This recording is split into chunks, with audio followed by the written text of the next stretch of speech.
What up, cappers, gamblers, punters, hustlers, low baggers?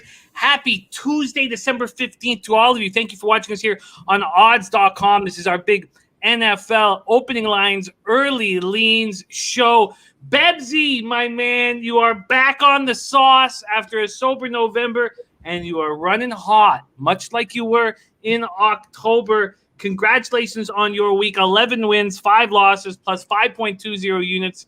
You're now 70 and 55, hitting at 56%, plus 6.90 units on the year. ROI plus 5.52%. That's a nice number. Average line minus 114. How you feeling, my friend? Feeling good, baby. Feeling good. Putting my liver through some intensive workouts again, but I hate to say it. It's working in the betting department. Now that I've said that, I've probably fucked myself. But yeah, feels good to be back in the win column with a nice weekend. I had more money invested this week on a regular season week of NFL than I have in my entire life, and 12 and 17 is what I went. If I didn't have such an enormous NCAA football and basketball week, I would be extremely angry right now. But I'm nonplussed. Let's review our action. We have a huge card, no more buys, so we've got a ton of work to do. I have pages and pages and pages of notes, but I'm very excited to be here with you guys. Thank you to everybody in the chat joining us. We got Buzznuts in the house. We got Nilo. Look at that, Jeff Billings. It has been a while. Great to see you. Ixnizzle, Ohio's finest. Oh, man. It was the safety hurt me, too. But I can understand. You know, I think the one thing for the Browns fans, though, is that you have a team on the rise. And you've played the whole year without Greedy Williams. If you have Denzel Ward back there, I mean, you have a team on the rise. You have a ton of hope. This isn't, you guys just constantly getting your throat stomped on. So I can understand your frustration. Yeah, as much as that was a tough loss, especially for anybody backing the Browns, that was an absolute nightmare to lose on the safety to the push. You got to be excited as a Browns fan. I think they're really putting it together. I think they finally have a good coach in Kevin Stefanski. And like Jimmy said, you're playing without Greedy Williams, you're playing without Denzel Ward, and they're still playing great football. The Ravens have kicked the absolute shit out of them, and Baker played out of his mind last night. I'd be excited to be a Browns fan right now, to be honest with you. Very much so. Very much so. You have a bright, bright future. Slats 45. I'm still alive as well. If there's 3 people left in my survivor pool for a lot of money that I'm getting closer and closer to, but I've used the Ravens, so I've got a lot of figuring out to do who I'm going to use, and I'll probably won't know until Sunday, because if there's no Stafford, I haven't used the Titans. Rico Montana in the house. Rico, God, the safety hurt bad, but I hate hearing it cost you a bag. Let's get that back for you. There's that young chillionaire in the house. Lamont Williams, JT, Dennis Garcia, Ricardo Gutierrez, Christian Larson, DX Filer, Clint Richardson. What a great, great group. Michael Ervelina.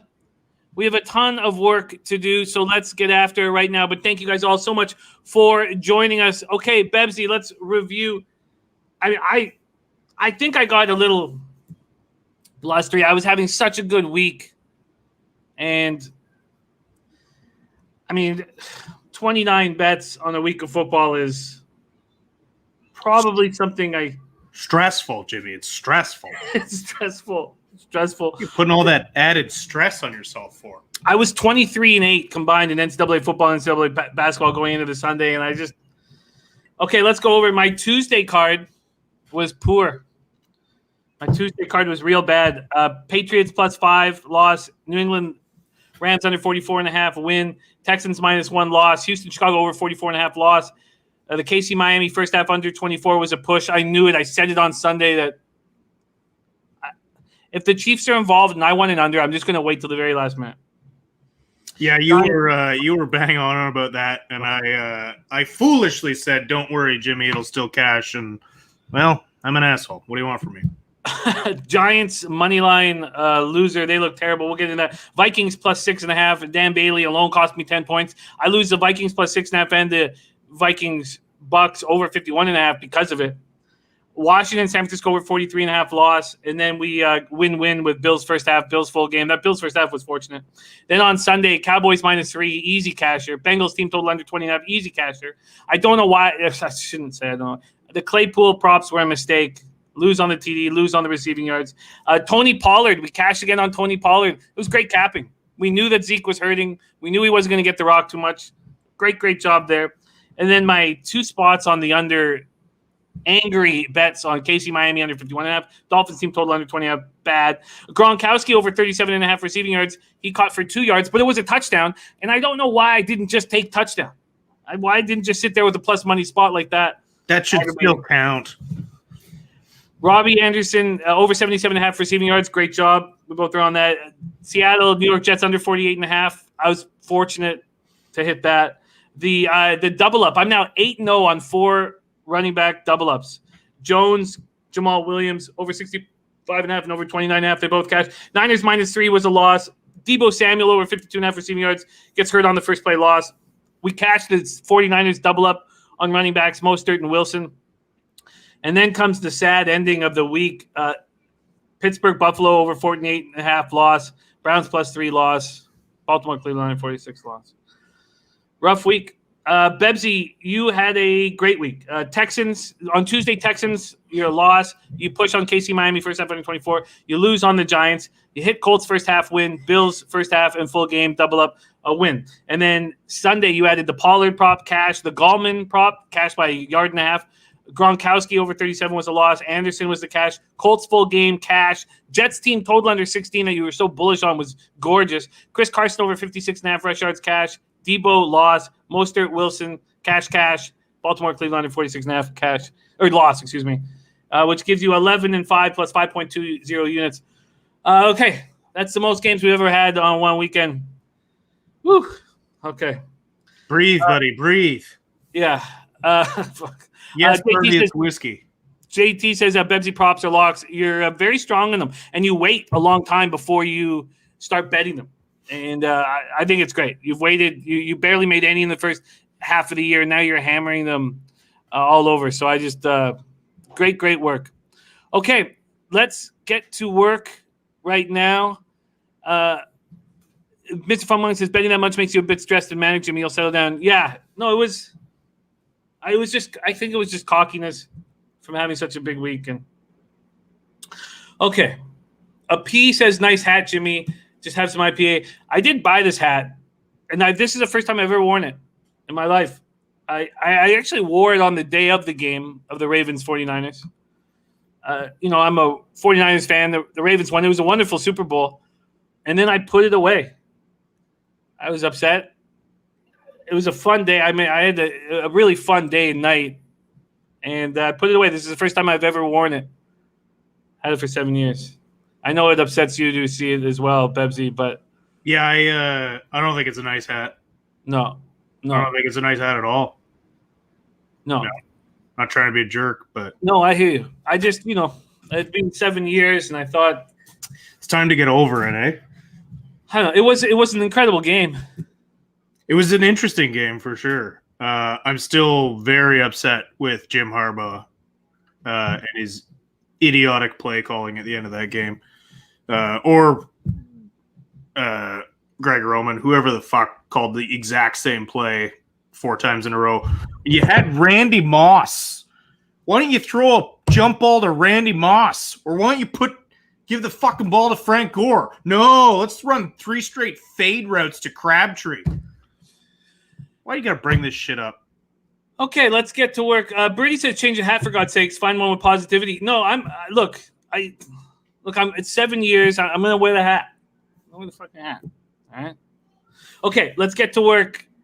Thursday, December 17th. And, I watched that with my family, and we had a ton of money on it. And it was just it reminds me of a very, very fun night at a home we don't have anymore on Main Island, British Columbia. That I remember. It was okay. Let's get to work, Bebsy. Bebsy, great to see you.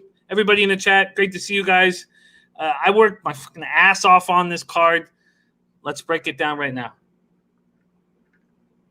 We start on Thursday night, Bebsy. LA Chargers 4-9, 1-5 on the road at Las Vegas Raiders 7-6, 2-4 at home. We're at Allegiant Stadium in Las Vegas, Nevada.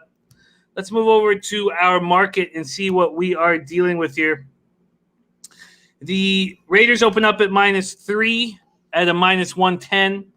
That's moved to 3.5. The total's gone from 54 to 53. Chargers coming off a 2017 home win over the Falcons. Chargers intercepted Matt Ryan 3 times, held Atlanta scoreless after halftime. Los Angeles came into the game with only 6 interceptions on the year, which was 5th fewest in the league. Herbert was 36 of 44 for 243 yards, 2 TDs, and 1 interception. Austin Eckler ran 15 times for 79 yards, caught 9 passes for 67 yards. He is a bang. His quad is hurting. He's been a non-participant in practice this week, but everybody expects him to go.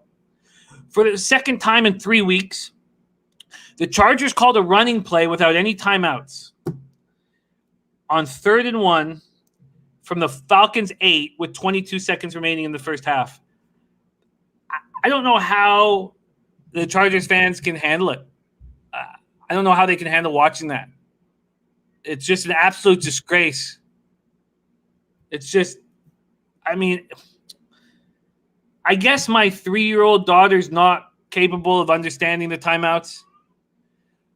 But if she's 5 years old and she doesn't understand what's going on there, then I'm a failure as a parent. So I can't believe what Anthony Lynn's parents are thinking right now.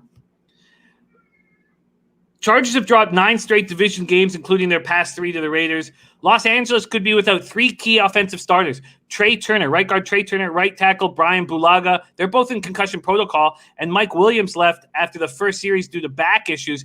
Keenan Allen has a hamstring problem.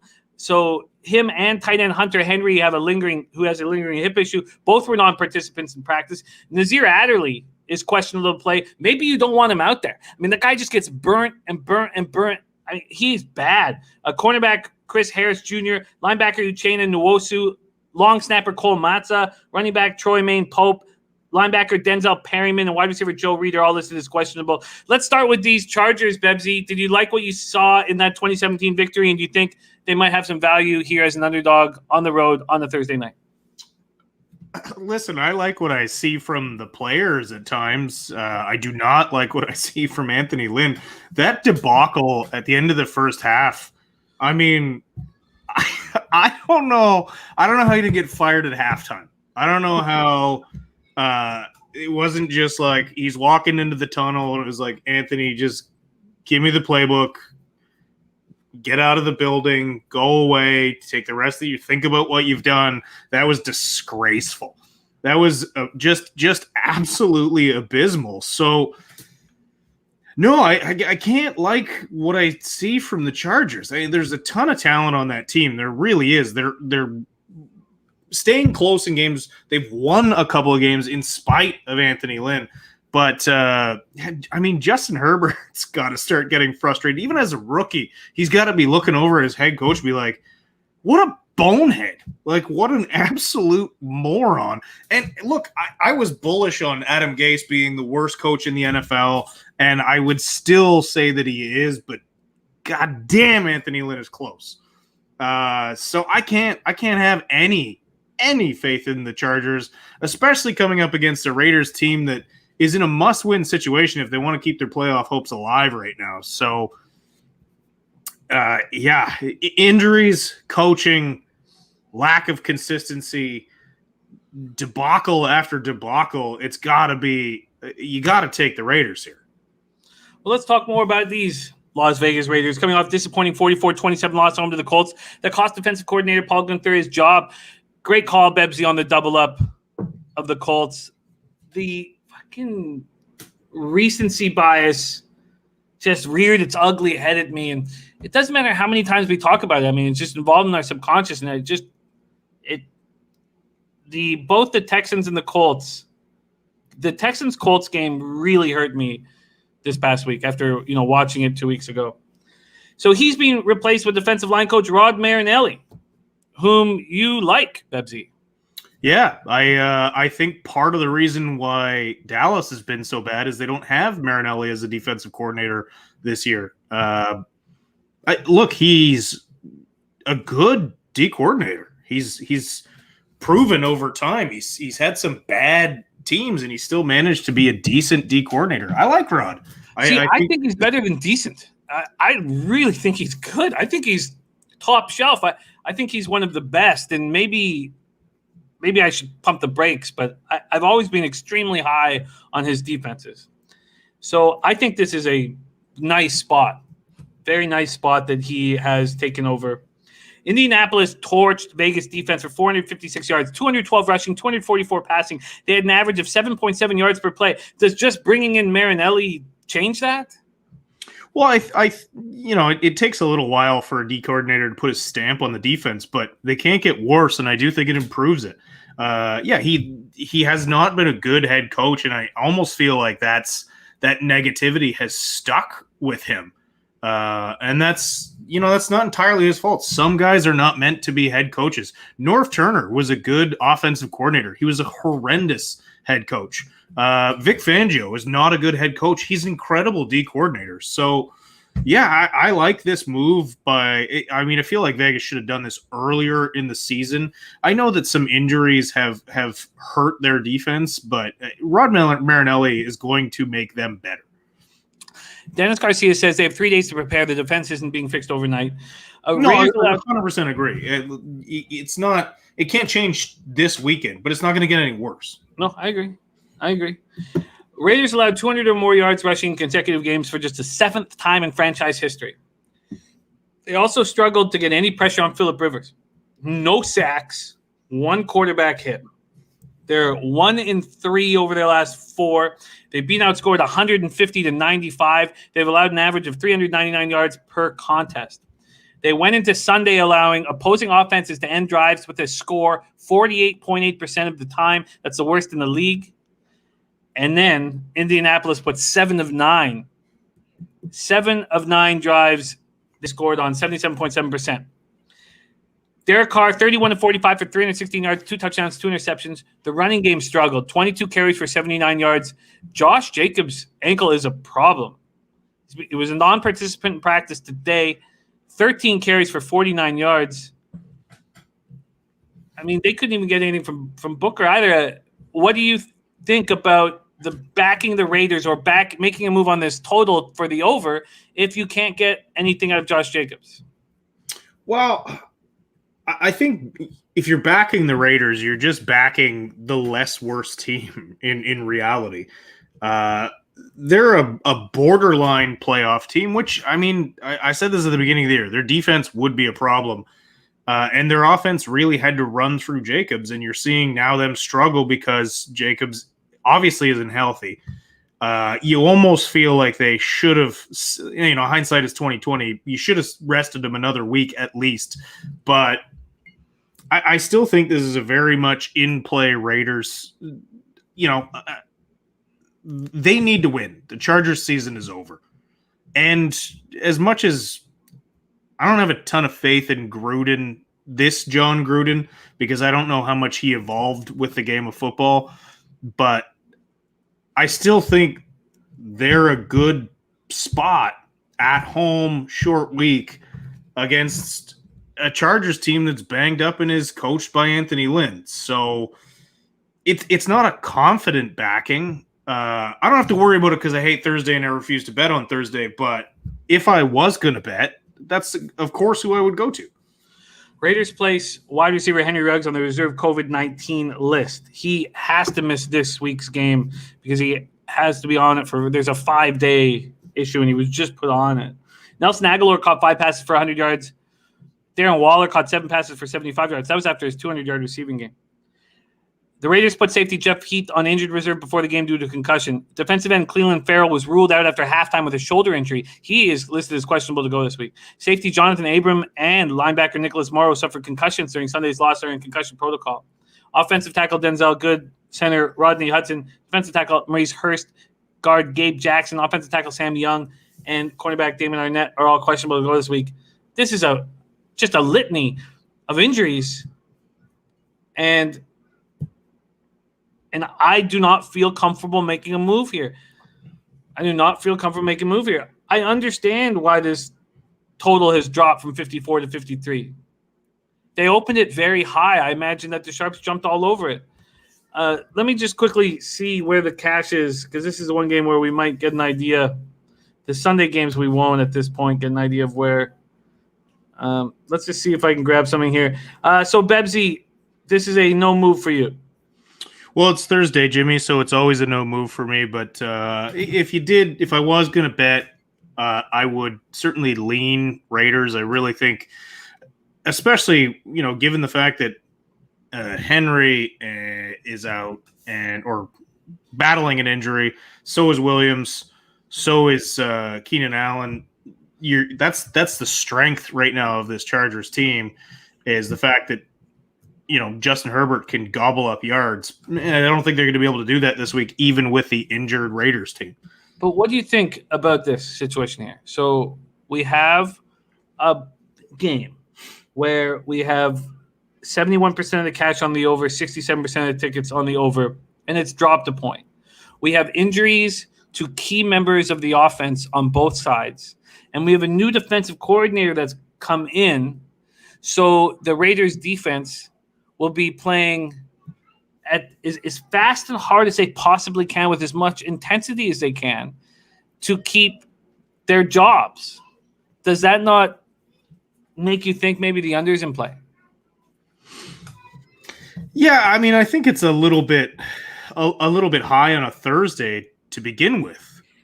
So, yeah, I mean, if you give me a free play on the over-under here, I would probably lean under.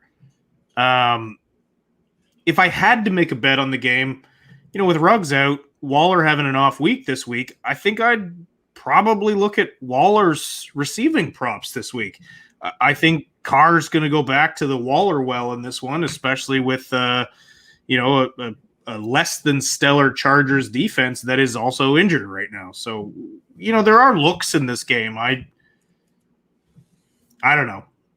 I don't love it, and I fucking hate Thursday night football.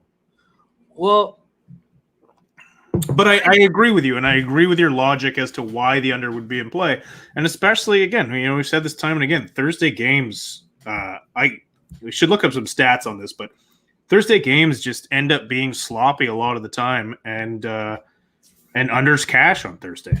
And C-Mac says you have to watch the Raider defense, but this is going to be a Raider defense where everybody's – maybe I shouldn't – it's not an extreme, but I should say they're playing for their jobs. But we all know – we've all played sports. We know what happens when there's fresh eyes that have power over your job or over your position on a team.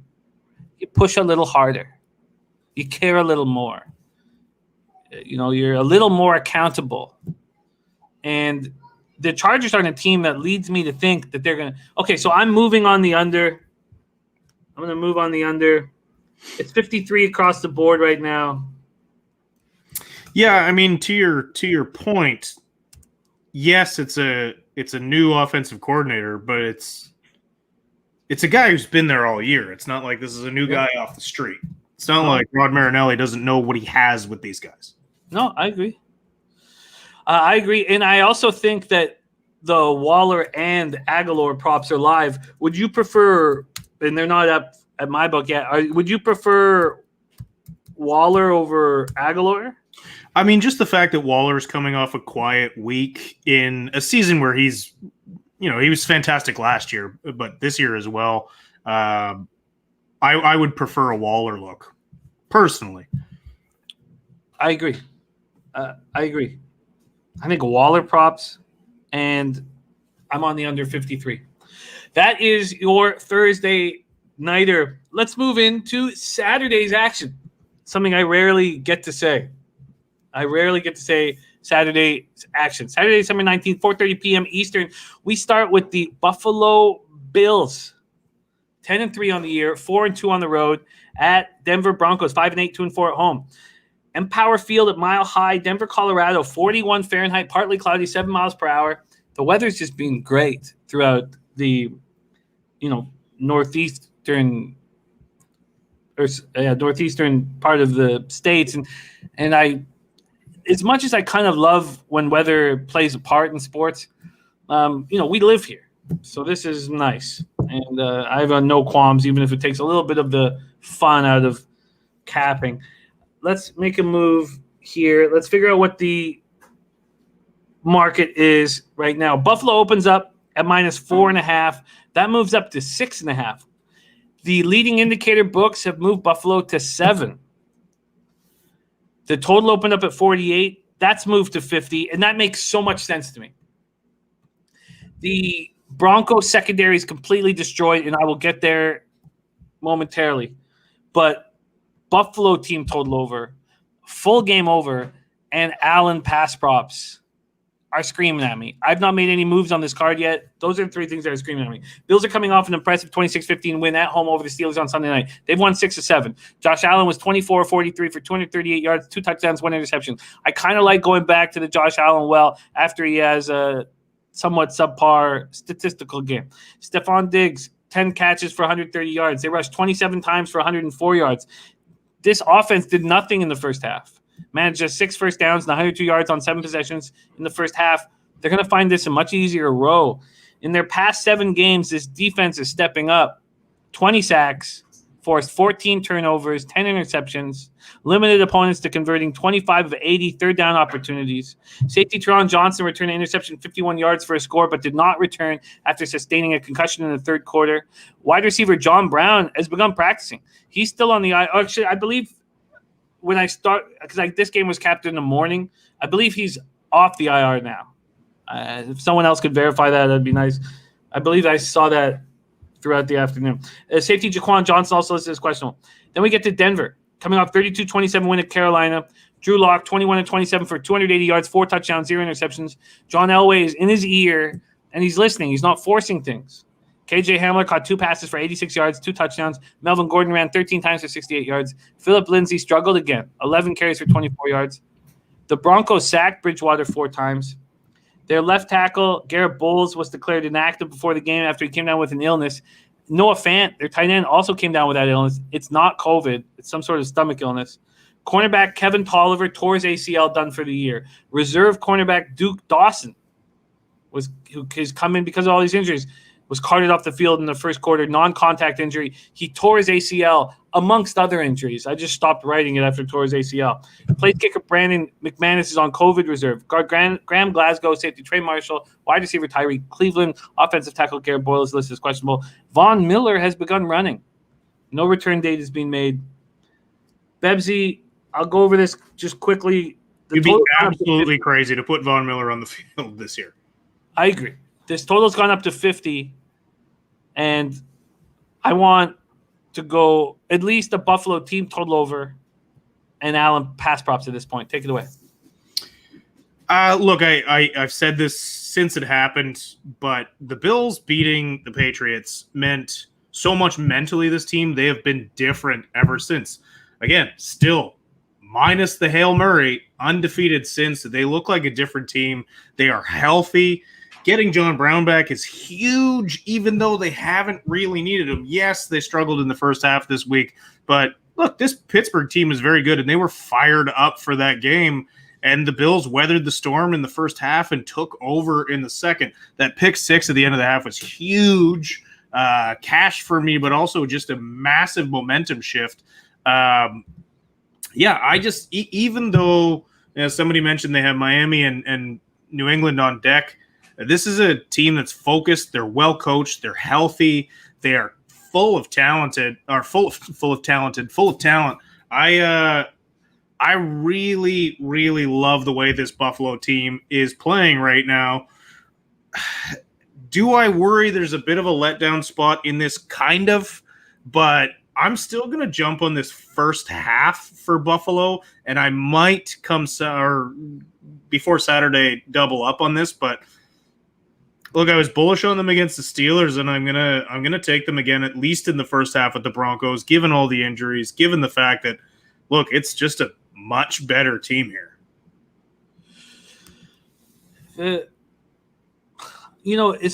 more I've been talking about this game, the more a little pensive I'm getting about the Bills. I do think they'll win this game, but my action had to do with points.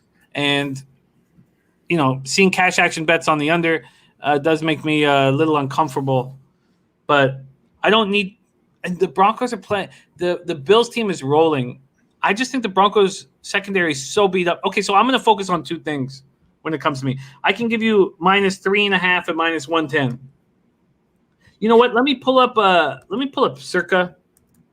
Circa is being a legal book in Nevada and Colorado, and it's good. If anybody watching is in Colorado, get in. Really nice lines. What's up, Nordy? I'm going to grab this Jordy in the house. Great to have you, Jordy, my man. I'm going to just get this up for us. Because look at here. I mean, wow. Okay, so they've got the total of 49.5. I've got that up. Let's see what I can get you first half over there quickly here. I can give you first half 3.5 at -110. And is that the same that PointsBet's giving you? Okay, I'm locking in Bebsy. You are getting the Bills first half -3.5 at -110. And I am going to move on. I can't move on the team total, of course. Too early. Okay, I'm going to move on the team total over. I'm interested in the full game over. It's beautiful. 41 Fahrenheit, partly cloudy, 7 miles per hour.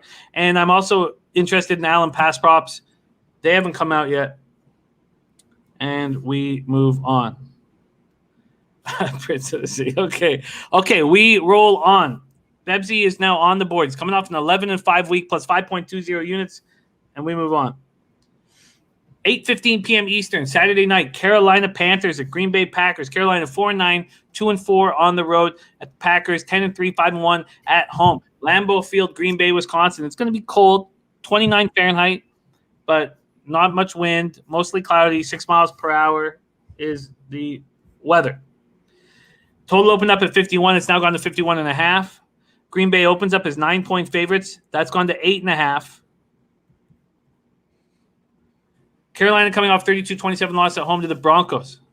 Teddy Bridgewater was 30 of 40 for 283 yards, 0 touchdowns, 0 interceptions. Robbie Anderson caught 8 passes for our props, 84 yards, getting us the casher there.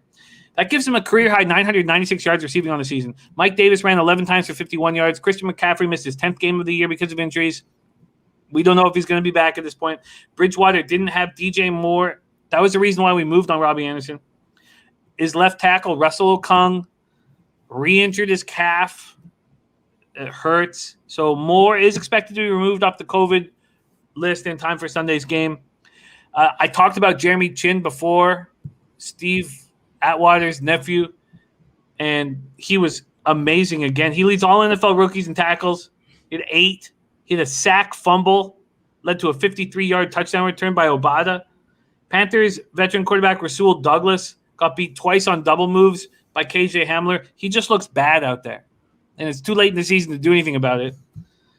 Guard Dennis Daly and defensive end Marquise Haynes are listed as questionable. Before we get into the Packers, Bebsy, can the Panthers cover this total? Do you have any hope in the Panthers? What do you think of this Carolina Panthers squad?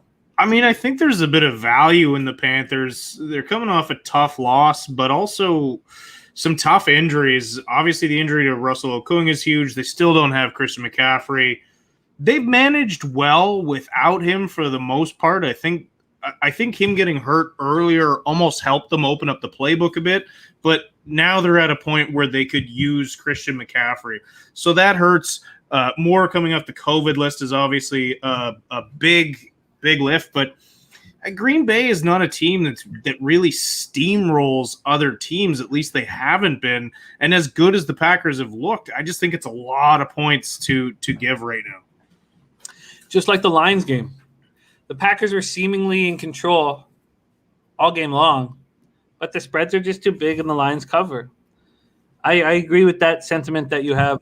Dutch Boy Fresh says that the Robert Tonyan props will be a look. Green Bay coming off 31-24 victory at Detroit. They moved into top spot in the NFC. They clinched the NFC North. they have the tiebreaker with the Saints. That's how they moved into the top spot. Aaron Rodgers, 26-33, 290 yards, 3 TDs, 0 interceptions. Devontae Adams caught 7 passes for 115 yards. He extended his touchdown reception streak to 8 games. We talked about that prop. It was minus 225. It was like a recreational parlay piece is a Devontae Adams touchdown prop right now. He broke the franchise record set by Hall of Famer Don Hutson. Don Hutson had a pair of 7-game streaks in the 40s. Marquez Valdez-Scantling caught 6 passes for 85 yards. Aaron Jones ran 15 times for 69 yards. Jamal Williams ran 10 times for 38 yards. It was, I jumped on both those props. It made me feel very good about myself. I wish I had more victories to talk about. The Packers ran 21 plays in the third quarter for 143 yards. The Lions got 3 snaps. Gained 4 yards. I mean, this is a good football team. A cornerback, Chandon Sullivan, hip injury, was hurt during the game, is questionable to go this week. LaFleur said that defensive end Rashawn Gary, who had a sack and has had his playing time limited because of an undisclosed injury, and I don't know why they didn't let us know. Tight end Jay Sternberger, wide receiver Malik Taylor, guard Simon Stepaniak are all listed as questionable. I don't want the Packers at -9. To me, the only move is the Panthers at +9. And then what do you think of his total at 51.5, Bebsy? I think if you gave me a free play, I'd take the over. And that has more to do with Carolina's ability to put up points and frankly, cover spreads. So, free play, I take the Panthers and the points, and I take the over. Do you think sorry to interrupt, but do you think the Packers to win the conference, are they the most likely team to play in the Super Bowl out of the NFC? I mean, you'd have to. I don't know, man. I think the Rams are being disrespected, to be honest with you. I think they have a very good chance. I think, even Seattle has a good win this weekend, and they've shot up the power rankings. The power rankings are shit. I don't know if anybody puts any stock into them. That's ridiculous. But I really think the most balanced team in the NFC right now is probably the Rams. They are 4-1 right now. Packers are 2.6 to 1.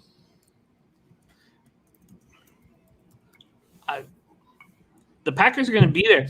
If it runs through Lambeau, almost feels like you could put a decent sized bet on the Packers right now and hedge.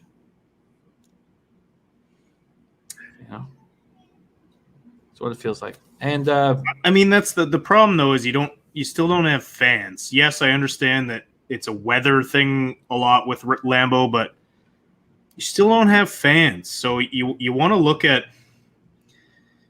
at balanced football teams, really, and you need your defense to step up and make big plays. And while the Packers do have a couple of players on defense more than capable of stepping up and making big plays, I like the playmakers on the Rams more. Yeah, I wouldn't if the Rams are coming to Green Bay, I wouldn't sit there and be confident. But do you think Goff can go into Lambeau at 27? Well, there's the biggest question mark with the Rams is Jared Goff, and he struggles against good teams. That's just a fact. But McVay, I believe, is getting better at coaching him in tough games and just making sure he protects the ball, which is the biggest thing. Now, I've said since the start of the year, well, no, that's a lie. I said since about week 3 that Rodgers is on an absolute warpath. So, betting on Rodgers isn't a dumb thing right now. And who do they play next week? Oh, I should have this in front of me. Let me just grab it quickly. If anybody has that in front of me, are they now? Because they're going to beat the Panthers. We just don't know. Beat the Panthers. I just don't know if they're going to beat the Panthers by double digits. Yeah, and I don't want it. I don't want that. And let me just quickly see who they have next week, because if it's going to go through Lambeau, I think the time is now to get them. I know it's plus 260. It's not great. They play at Chicago. Could something go wrong there? Divisional game. Mitchell Trubisky outshone Mahomes and Watson this week, so maybe it's Mitchell time. Birdie says, Pack have not proven they can stop their run. Many beat them by running the ball. Rams actually look like a decent future. Yeah, they do. They do. I'm happy we talked that out. Okay. So no move for me in the futures market at this point. All right, let's move on. That is Thursday and Saturday football. We move on to Sunday, December 20th, 1 p.m. action. Conor Mack, by the way, saying he loves the Panthers. You know, let's see what.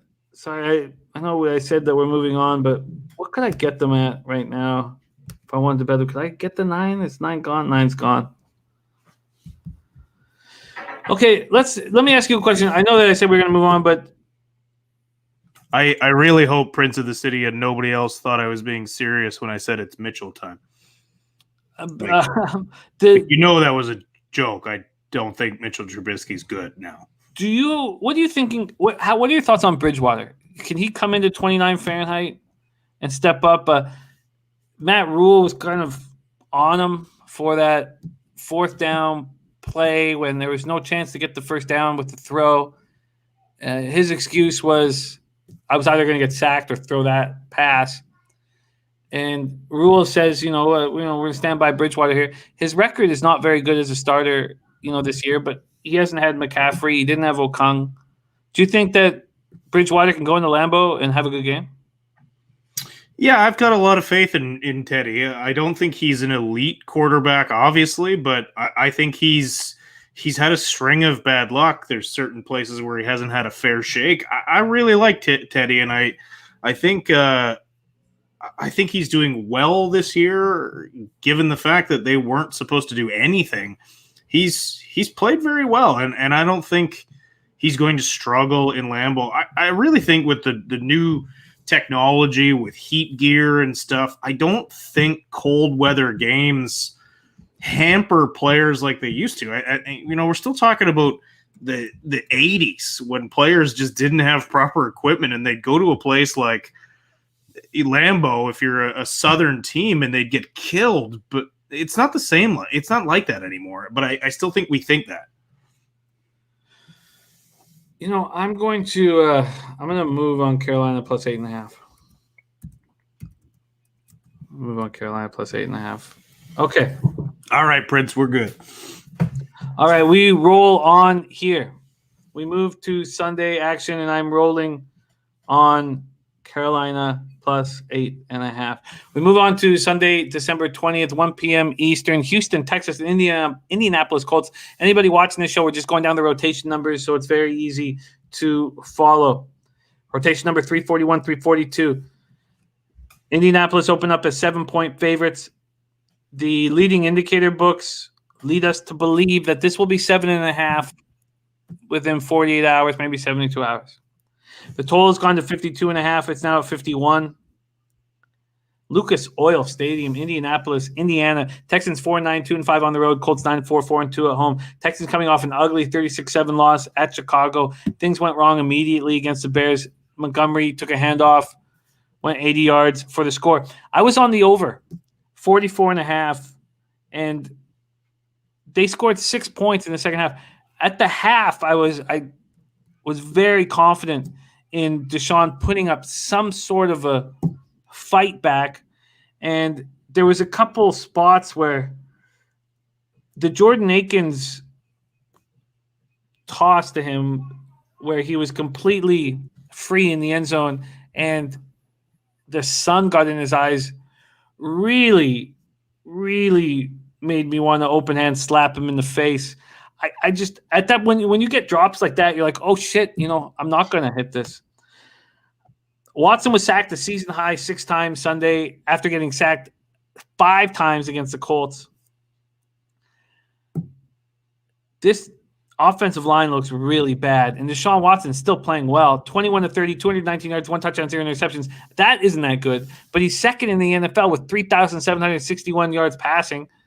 He's kept this offense together without Will Fuller and injuries all over the field, all over the skill spots.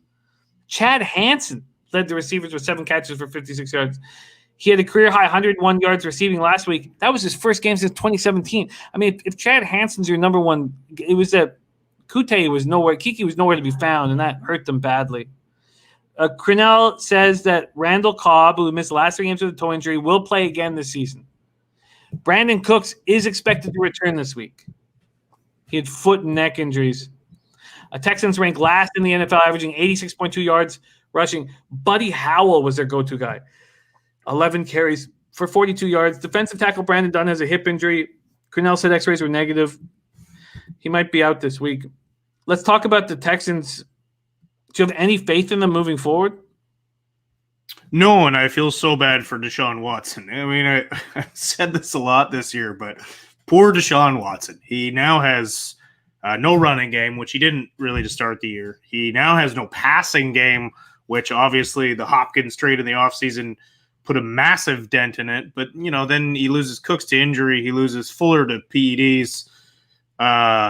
Cobb is, even when he's healthy, the Cobb's best days are behind him for sure.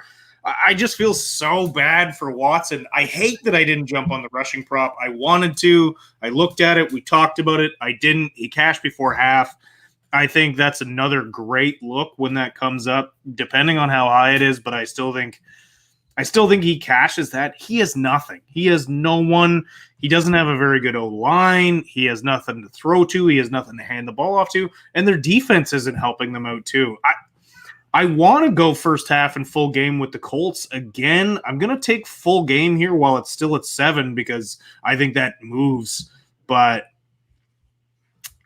I'm hesitant on first half just because, I don't know, there's a chance that the Colts could come out slow. Maybe. Something I don't like about that first half. It's a -4 right now, and I don't like that number. For whatever reason, it's attacking my brain. But full game, I just don't see how the Texans, especially the fact that, now they're completely eliminated. Not like they were really playoff hopefuls at any point. But, I just feel bad for Deshaun Watson. They're obviously not going to trade him, but that guy deserves better. Yeah, you're right. You're getting the 7 right now. This is not going to be available. I don't even think this will be available in 3 hours. No, I'm stunned that it's that low, to be honest with you. I understand it's a divisional game and they often play each other tight, but Watson's got no one to throw to, and he's got. Well, Cooks will be back. Do you not think Cooks can do something when he's back? Yes and no. You still need protection. You still need a bit of time, and one receiver, like literally one. They don't have a tight end threat. They don't have a running back that's a good threat out of the backfield. It's just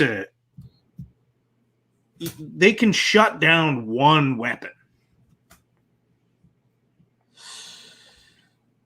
Okay. So we have Bebsy locked in for the Colts, -7 and -110, and I haven't even talked about him. So let's break down the Colts right now. Colts coming off the 44-27 dismantling of the Raiders in Vegas. It cost defensive coordinator Paul Guenther his job. Indianapolis torched Vegas defense of 456 yards, 212 rushing, 244 yards passing, 7.7 yards per play.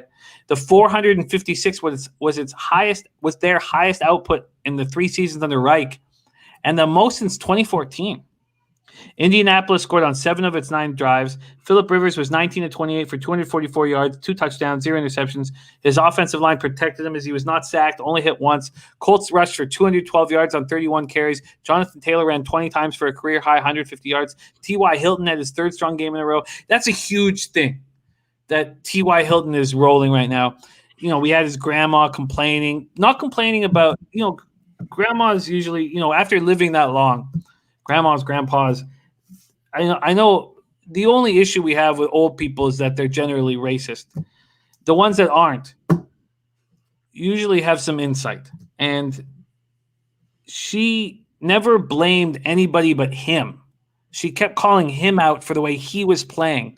Not blaming Rivers, not blaming the offensive coordinator, not blaming the coach, saying, T.Y., you're playing bad. Where are you? And all that shit. And he stepped up.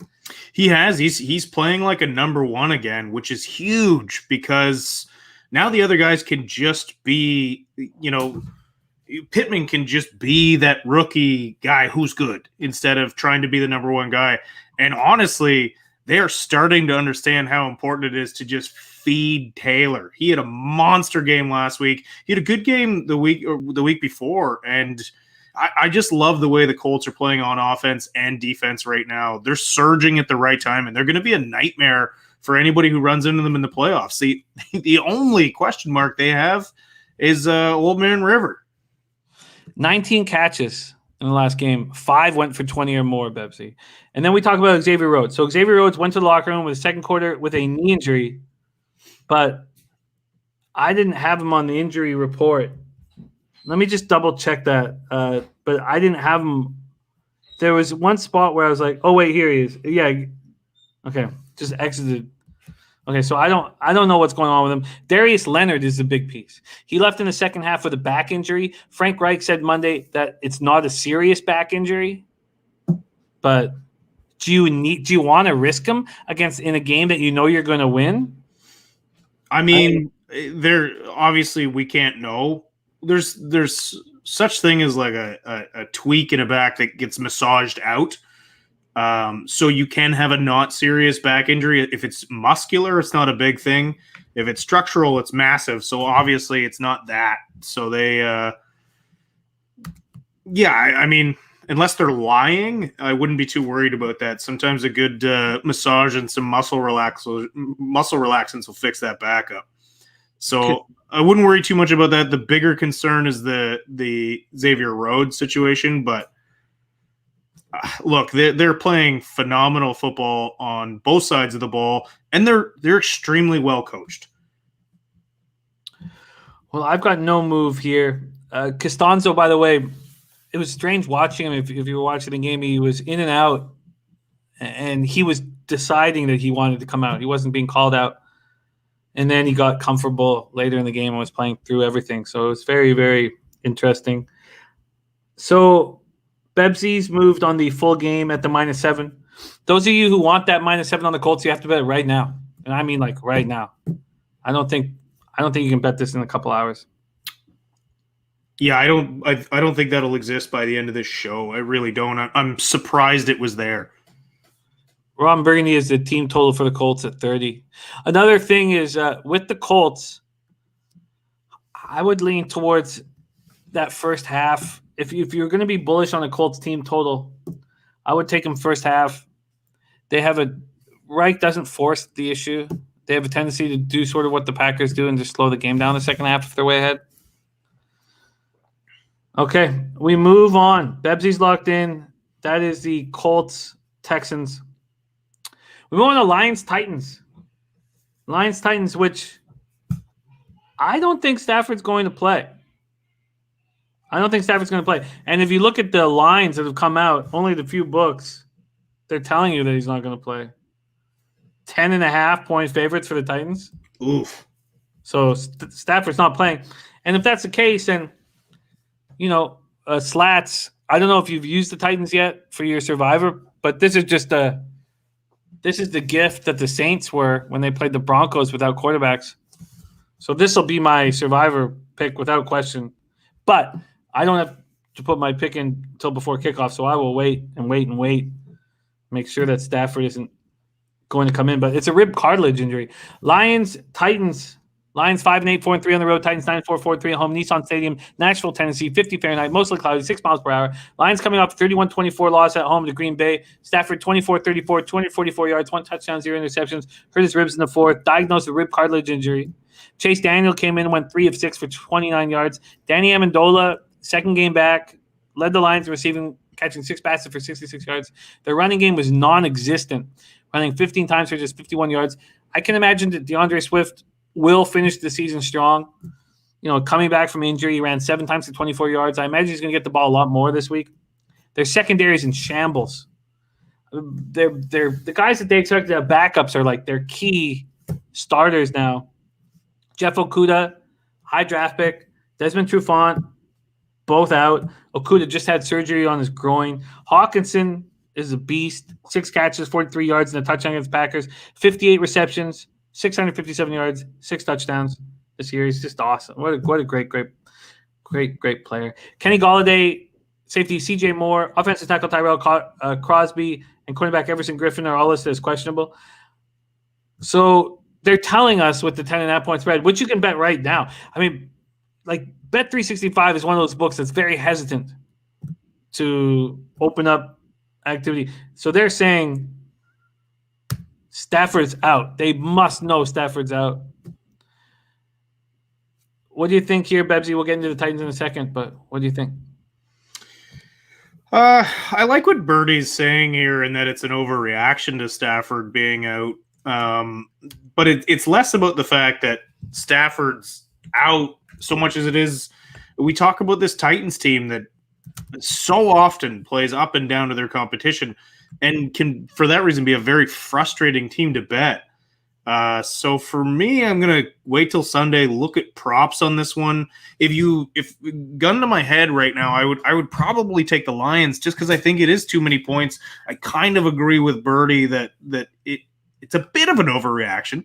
Birdie all capped saying massive overreaction. It's a bit of an overreaction. I don't know if it's massive, but look, I can't lay money with Detroit. And it's very difficult to lay money with the Titans. So this is going to be a props game look for me. And like you said, I think Swift could be a real good look in that. He's not going to have a huge number. And I agree with you. I think he's going to get a lot more touches this week. I'm mad. I talked myself out of the Henry prop. I said on Tuesday that when the Henry prop comes out, I'm going to take it. And then it came out at 108.5, and I went, that's kind of high. And he absolutely smashed it. And I knew he would. I knew he would coming off a bad week, so I hated myself for not playing that. Unless it's like 150 this week, I feel like I'm going to take it. So I'll be staring at props come Sunday for this game, but I have no interest in the line, especially with little uncertainty. I think you're right. I think the fact that Bet365 has it up, Stafford is not going to play. And if you're the Lions and there's rumors that Stafford might not be there next year, you don't play him if he's hurt. You don't risk if there's trade bait in the air, or if you got to worry about an injury settlement, playing him hurt. You're not gonna put him out there if he's not ready to go. So you're probably right. I don't see Stafford playing this week, but so this is a prop look come Sunday for me. The best angle in props is backing a player off a clearly off day in any sport. Well, I'm not that comfortable with NHL props, even though NHL is my best sport. But basketball, football, props, backing a player after an off day, and then staying away from them after a career day. And when Bebsy took Gallman over 55.5, I was like, man, I get it, but because he was saying that the market hasn't corrected itself yet, but I'm like, I can't do it after career day. And he did get there by 1.5 yards. Titans coming off 31-10 win at Jacksonville. Fourth straight game with at least 400 yards and at least 30 points. Because after all of this, after everything we've said, I want the under 51.5. But I'm a little hesitant with these Titans. Fourth straight game with at least 400 yards, 30 points, something the franchise has never done. They've scored at least 30 points in 8 games this year. Tannehill was 19-24, 212 yards, 2 touchdowns, 0 interceptions. Let's talk about Henry. I know Bebsy already has, but some of these things should be mentioned here. Fourth game with at least 200 yards and 2 touchdowns. So that breaks the NFL record previously held with Hall of Famers Jim Brown, Barry Sanders, and LaDainian Tomlinson. And, man, I mean, Jim Brown, Barry Sanders. The only thing I remember really about LaDainian Tomlinson is that I had a roommate that Bebsy knows very well named Brian Hatton. He lived in this horrifying – it wasn't even a room. We just kind of – it was like a downstairs closet that we put him in. And every morning I would open – What if he's watching?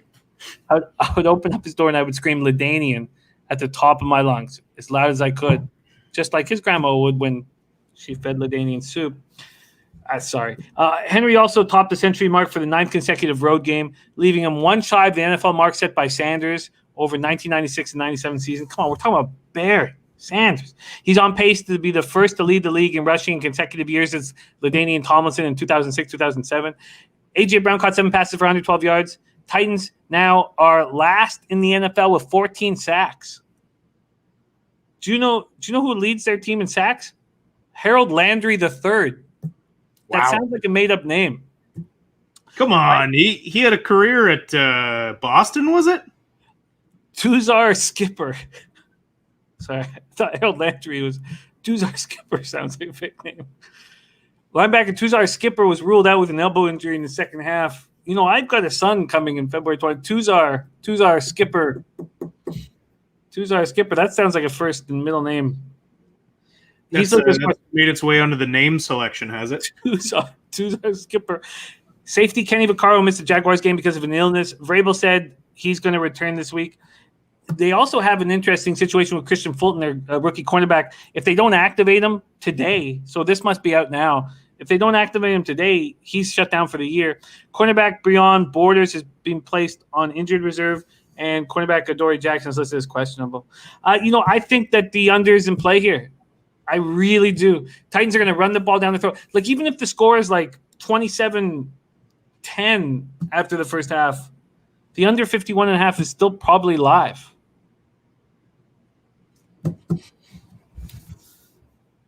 What do you think of that? Yeah, I mean, it just feels like if you're Tennessee, you just want to ride Henry in this again. Like, just let him slowly batter an already battered defense. Again, like, that's their game plan is very simple. It's wear the other team out, and if you're winning in the second half, then you just slow play it to the end. Now, if they're losing, they have to open up the game a bit, which they do. But also, Henry opens it up in the second half because teams are tired of hitting him.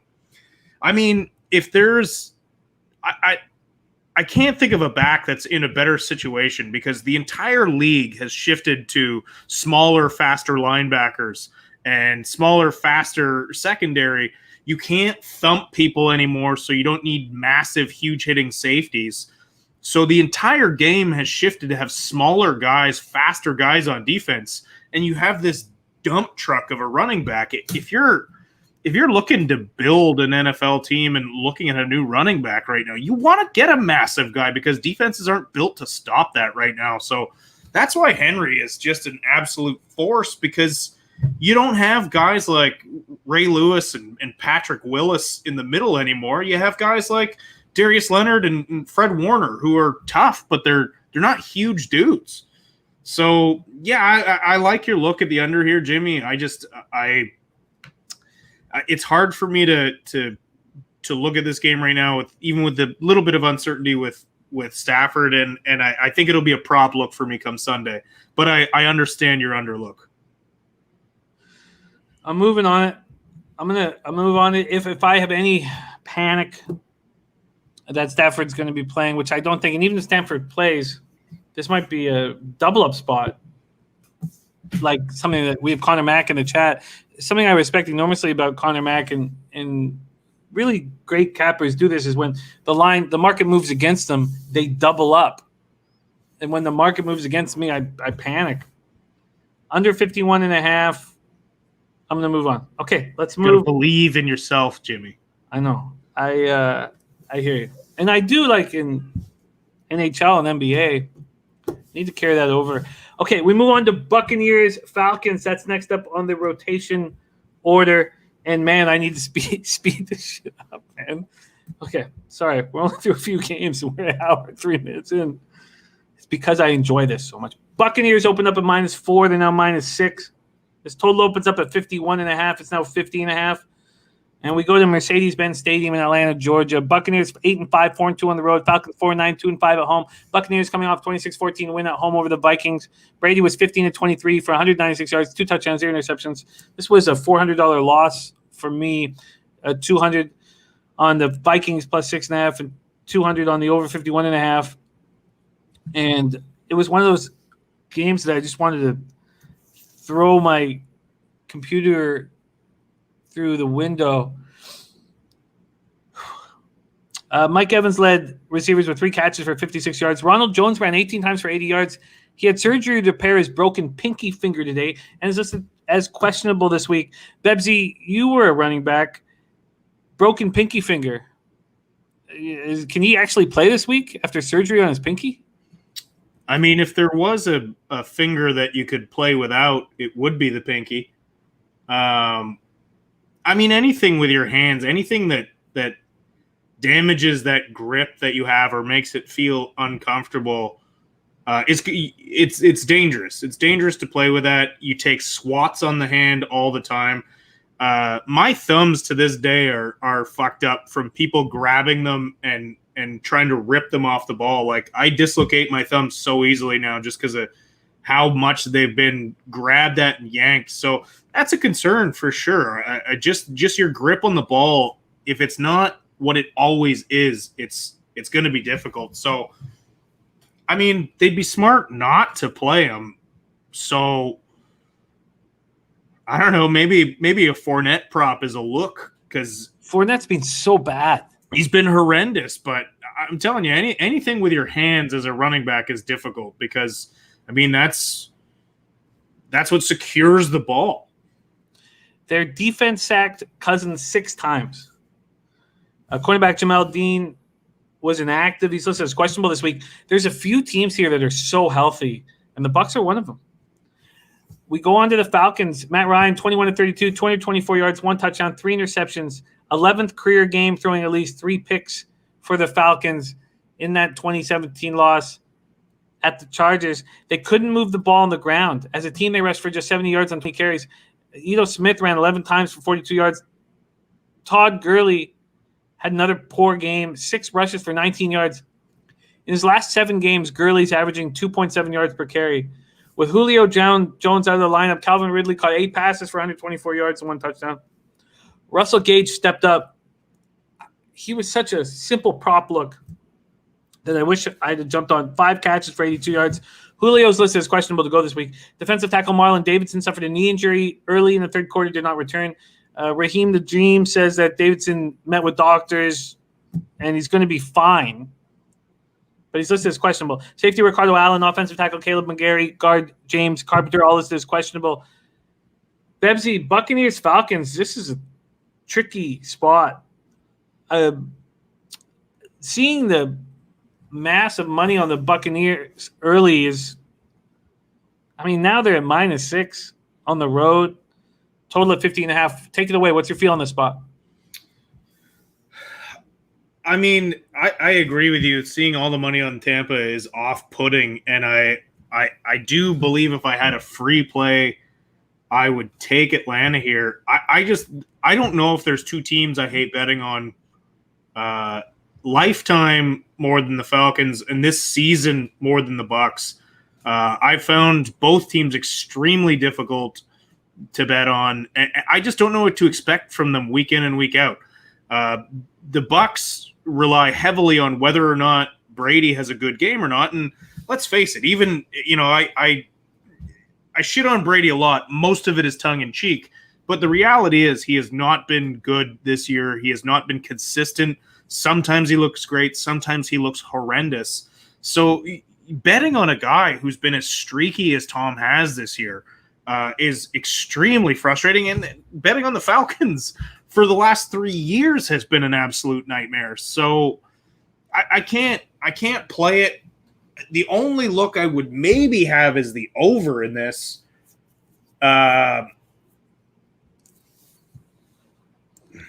Even that's a little bit high, given how Atlanta's defense has actually played reasonable as of late. But I don't know. Again, if I see a prop bet that jumps out at me on the weekend, I might look at this. But otherwise, I'm staying the hell away from this game. The more we talk about it, the more I want the Falcons. But I don't want to make the mistake I made last week, and that was taking the Vikings plus 6.5 on the Tuesday show, and they became 7, and then 7.5. They crossed the threshold over a touchdown, and I was extremely angry. I want the Falcons here. Do you think money keeps coming in on the Buccaneers, or do you think that what Christian Larson's saying with these special teams issues that will start hitting the press and people will be like, oh, the Falcons have value here? I can agree with that. I understand Christian Larson, but I also agree with Dutch boy fresh here, and then it does really feel like Matt Ryan is checked out. There's certain guys that look. We're going to see a coaching carousel this year. We're going to see a quarterback carousel, and Matt Ryan's name's been thrown out a lot. I don't know if he's the starting quarterback for the Falcons next year, and if you're at his age, you're looking at one more run with another team. Probably, I can see he seems checked out. This is a hard stay away for me. I understand why you would want to have a look at it, but yeah, Alvin Smith. How do you bet Atlanta without Julio against another good team? Well, we can't be sure that he's not going to be in the lineup. I mean, he's not announced out, but Pepsi, we've seen this Buccaneer squad on the road travel to spots where everybody's on them, and they've looked awful. I mean, what about when they went to East Rutherford, New Jersey, and faced the Giants on Monday night? Listen, they brought in Tom Brady because they had all these weapons, and they're like, it's Tom Brady. He's going to be the savior. Failing to look at the fact that, weapons or not, Tom Brady did not look good last year for New England. So you move him to a new system. You have a coach that refuses to acknowledge the fact that Tom Brady is not the old Tom Brady and keeps trying to air the ball out with him. He's not adjusting. There's a lot of things wrong with that offense, because if you look at those weapons on paper and you think you have, Tom Brady from 4 or 5 years ago, even like that's still not his prime, but even then he would be torching teams. But it comes down to whether or not Tom's arm is feeling well that day or not. He still reads a defense like almost no other in the league, and he's still great at timing routes, and he still gets through his progressions better than everybody, but his arm is failing him now. So how do you back it when you don't know what Tom's going to show up? Well, I don't want them. You know what? I'm going to move on the Atlanta Falcons. I just don't know when. And I may put I'll make it an official bet for the show. I'll probably just bet a half unit on them right now, +6. And maybe I'll wait. Maybe, you know what? Maybe I won't bet it after the show, but I'm not sure if I'm going to bet after the show, but I will be betting the Falcons here. And Matt Ryan's been hammered in the press for whether he's checked out. Hammered. And every article is like, do you care anymore? And he's explaining that he does care. Now he's got a home game to close out the season. And we've been in a situation where everybody's bullish on the Buccaneers on the road, and they're not that good. So, and everybody's saying, no, don't do it. Are you crazy? And look, if you lay this bet, you're banking on Matt Ryan caring what the media says and caring what's been written about him and coming out and being like, I'll show you guys, which is possible. But that's you're betting on a hope that he shows up, and frankly, he looks dejected. Well, I'll wait, but I can't. But no, but if I wait and Julio Jones is announced in, that'll move a point. So then look for something else. I think. No, I think the Buccaneers are vulnerable. I agree, but every now and then, Tom looks a little bit like the old Tom, or I don't know. I would wait, and if it moves and you don't want to play it, then don't play it. There's other bets to be made. Okay, I'm going to wait, but I'm going to be betting the Falcons by our Sunday show, 11 a.m. Eastern. I'll be on the Falcons. We move on. Patriots, Dolphins. Very, very interesting spot here. Jeez, we have so many games to go, Bebs. I got to speed this shit up, man. Dolphins open up at -3 at +100. They're now 2.5s across the board. There are 2s now on the board. Total opens up at 42.5. It's now at 41.5. Hard Rock Stadium, Miami Gardens, Florida, 76 Fahrenheit, partly cloudy, 7 miles per hour. Patriots are on extra rest and preparation after their disappointing 24-3 loss at the Rams on Thursday night. Cam Newton was 9-16 for 119 yards, no touchdowns, 1 pick. Stidham replaced him in the fourth quarter, was 5-7 for 27 yards, no touchdowns, no picks. Belichick has said, Cam's our guy, Cam's starting. New England was held without an offensive touchdown for the second time this season, only the 15th time since Belichick became coach in 2000. New England managed only 220 total yards to 62 in the second half. Since throwing for 365 yards against Houston on November 22nd, Cam Newton has passed for a total of 172 yards in the last 3 games combined. Can you imagine that? 172 yards in the last 3 games combined. Bebsy, what do you think when I give you that stat?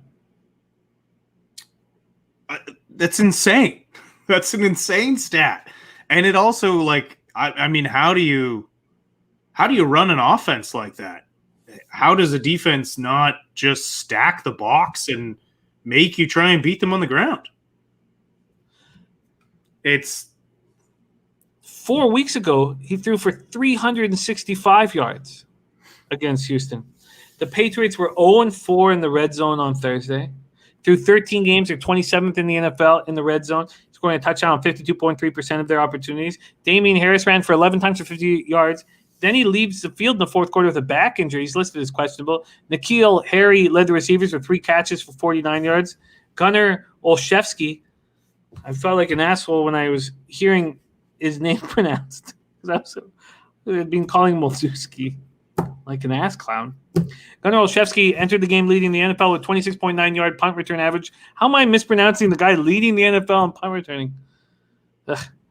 He returned a punt for 21 yards in the fourth quarter. Nick Folk extended his made field goal streak to 21.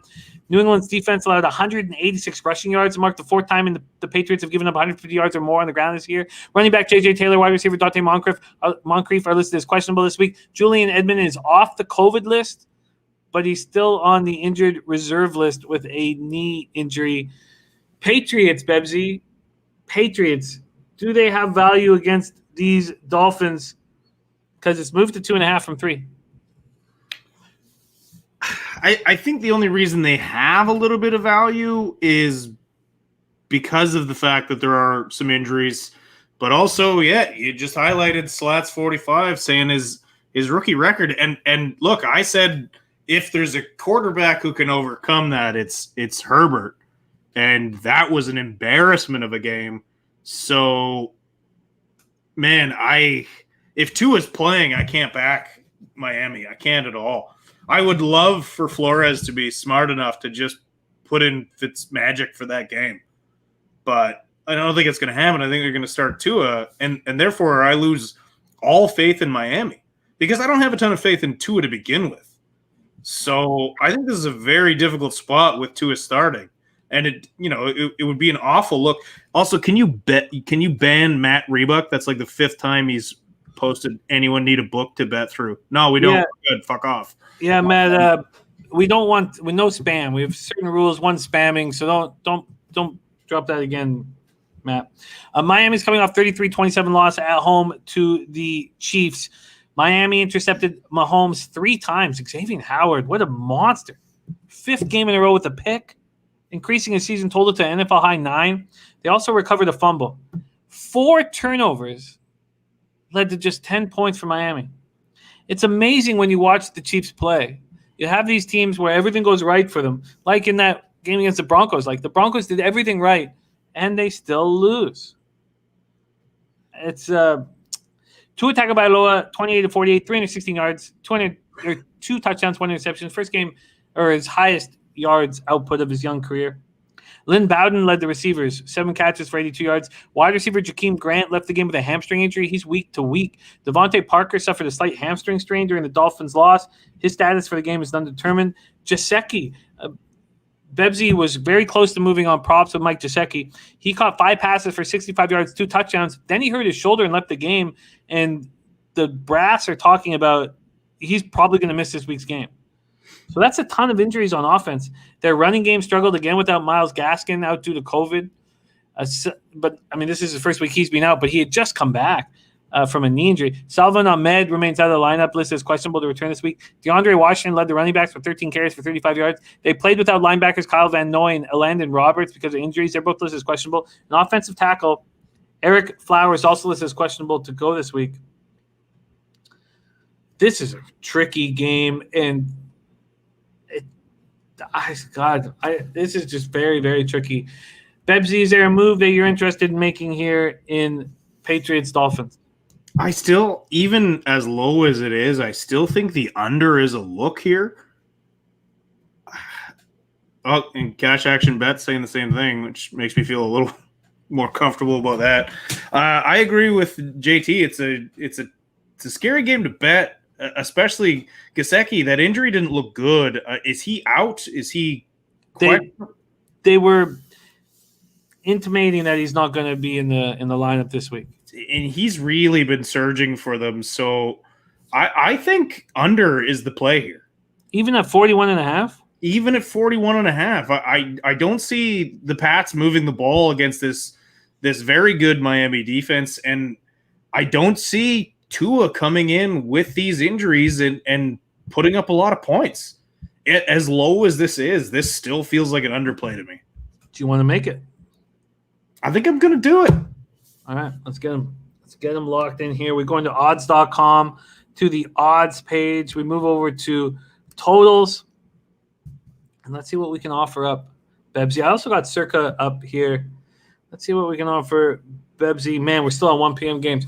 41.5 is across the – oh, no. There's a 42 at Bet Rivers. Let's see what Circa is hanging. Circa 40. Wow, Bet Rivers wanting the money and getting it. And it's only minus 112 juice. Let's lock Bebsy in. Bebsy under 42. Minus 112 at Bet Rivers. All right. Well, I'm going to need to think about this spot for a little longer. So you see like a 2017 final. I see like a 17-14 final. Wow. Robert Allen giving a shout out to Bet Rivers numbers. Okay, we move on. Seattle Seahawks at Washington, FedEx Field, Landover, Maryland. 50 Fahrenheit, chance of showers, 11 miles per hour. Seahawks 9-4, 3-3 on the road. Washington 6-7, 3-3 at home. Let's see what we are dealing with here. Seahawks open up as 5-point favorites. That's moved to 5.5 at the indicator books. The total opened up at 43.5. That has moved to 44.5. Seahawks are coming off a 43 home beatdown of the lowly New York Jets. Russell Wilson, 21-27 for 26 yards, 4 touchdowns, 1 interception. It was his 5th game of the season with at least 4 touchdown passes. He checked out late in the third quarter, and we got a Geno Smith sighting.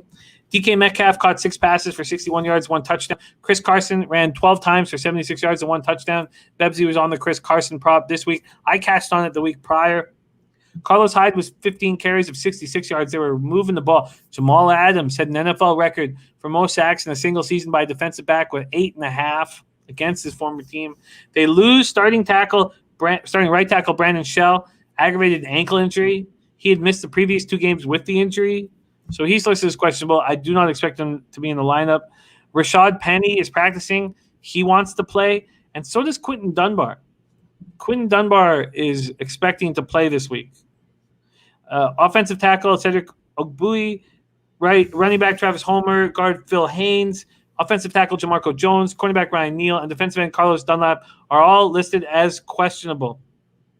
Washington coming off a big 23-15 win over the Niners for their 4th straight win. Chase Young and Cameron Curl scored defensive touchdowns. Alex Smith, 8 of 19 for 57 yards, 0 touchdown, 1 interception. Before he left with an injury, he missed the second half with soreness to his surgically repaired right leg. Rivera said in the post-game interview that his x-rays came out fine and that he could have played if it was a very important game or an emergency situation. Some tightness, muscle soreness. Haskins came in 7 of 12, 51 yards. McIsaac ran 11 times for 68 yards. Logan Thomas caught 6 passes for 53 yards. I really like the way he's playing. Safety, Deshazier Everett, chest injury. Linebacker Kevin Pierre-Louis, ankle injury. Both left in the first half. So did defensive tackle Jonathan Allen, left in the 4th quarter. That's what we are sitting with here with the Seahawks, Washington Football Club. Total's gone up a point from 43.5 to 44.5, and Seattle's moving in the direction of 5.5 point favorites. Bebsy, Seattle, Washington, take it away. I don't see any value in Seattle right now with this line, especially if it's being bet up. I almost want to wait and see if it goes up a little more because, there's my apprehension. Slats, who beat me to it. Look, if Haskins plays, I don't have any faith in Washington here because this banged up Niners defense shut them down. They didn't give up a touch. They did not give up a touchdown. Still lost that game. The only thing that caused that loss for the Niners was turnovers. And this Washington defense, it started out at the beginning of the year. Their front seven was great, and now it seems like the secondary is catching up. It's a very, very good defense. They've been sneaky good all year, and I think people are starting to catch on to it. So it really just feels to me like it's Washington or no play. And the way this is being bet right now, I kind of just want to see if the public keeps pumping money into Seattle because I like Washington here. It's a good football team. Yeah, it's a good football team. And especially, like you said, they're getting action out of Logan Thomas now. And Sims is sort of starting to look like a decent number two with, of course, Alex Smith playing, which is huge. If Alex Smith is ready to go, then obviously this runs down the other way. But I'm going to sit back and watch this, but I am very, very interested in playing Washington here. Some real sharp cappers in the chatter on the under here. What do you think of it? I mean, you wouldn't want it if Haskins is the quarterback just because of pick sixes. Yeah, I agree. I think that's, Alex Smith has always been a very conservative quarterback. So if he's playing, you're not as worried about that. And Russell obviously protects the ball very well. So this is I don't know. This is a wait till we find out about Alex Smith's spot, and also wait to see if this keeps going up, this line for Seattle, because I'm seeing it opened at 3. Depends what book you're using as an opener. But yeah, it's -5 in most books. Birdie says Skins' first game back after 3 road games. And it depends on how your road trip went. And this road trip went well. This road trip went swimmingly. In NHL and NBA, if a team goes on a 5-game road trip and it goes very well, I fade them 90% of the time on their first home game back. What do you think of them coming back on after a really nice road trip? I think this Washington team is starting to believe in themselves. But I do think a lot of that has to do with rallying behind Alex Smith.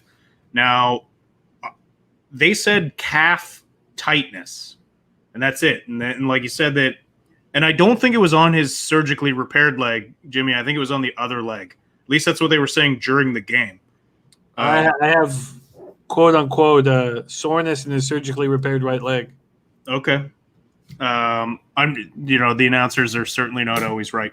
Tightness and muscle soreness off of that right leg. Yeah, I mean, I can't bet on Haskins, but I can bet on Alex Smith. So if they say Alex Smith is ready to go, then you almost have to watch that closely because I think then the line moves back down. But right now, it looks like Washington to me. It does. So if they come out and I guess this is a tricky thing because even if they come out and say Smith is healthy, he might not make it through a game. So maybe the market doesn't change that much if they come out and say he's healthy. Yeah, I don't know. It's hard to have any faith in Haskins. I had a little higher hopes him coming out of OSU, and I kind of thought though, at the start of the year, like he was doing some things right. And then bragging about his stats after a loss really had him fall out of favor with certainly his coach and I believe a lot of his team. So it just feels like that team plays for Alex. Yeah. Yeah. And something that happens to me, I mean, this is a very interesting year because we don't have NHL and NBA going on in the fall. And that takes my energy. Those are this, and then right now we have so much time to focus on NFL and NCAA football, and it's a little different. Dan Kelly's absolutely right. He says the reason that works in the NBA is the team was away. They come home, they have to deal with wife and kids, get their dry cleaning, all that bullshit. Not the same in the NFL. Okay, right now I want Washington, and I want the under. Those are the two spots that I would like to attack. But I don't know if I'm going to attack it tonight.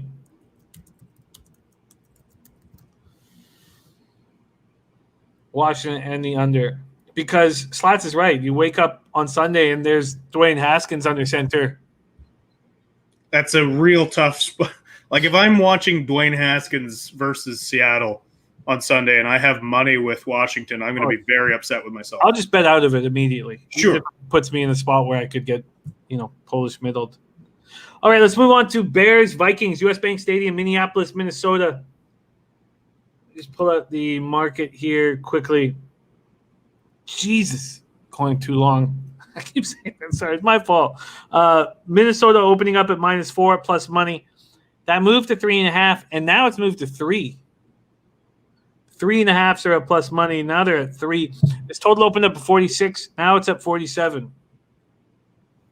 Bears snapped their 6-game winning streak with an easy 36-7 home win over the Titans. Trubisky, 24-33, 267 yards, 3 touchdowns, 0 interceptions. Montgomery took the first play of the game, 80 yards to the house, ended with 11 carries for 113 yards, 1 touchdown.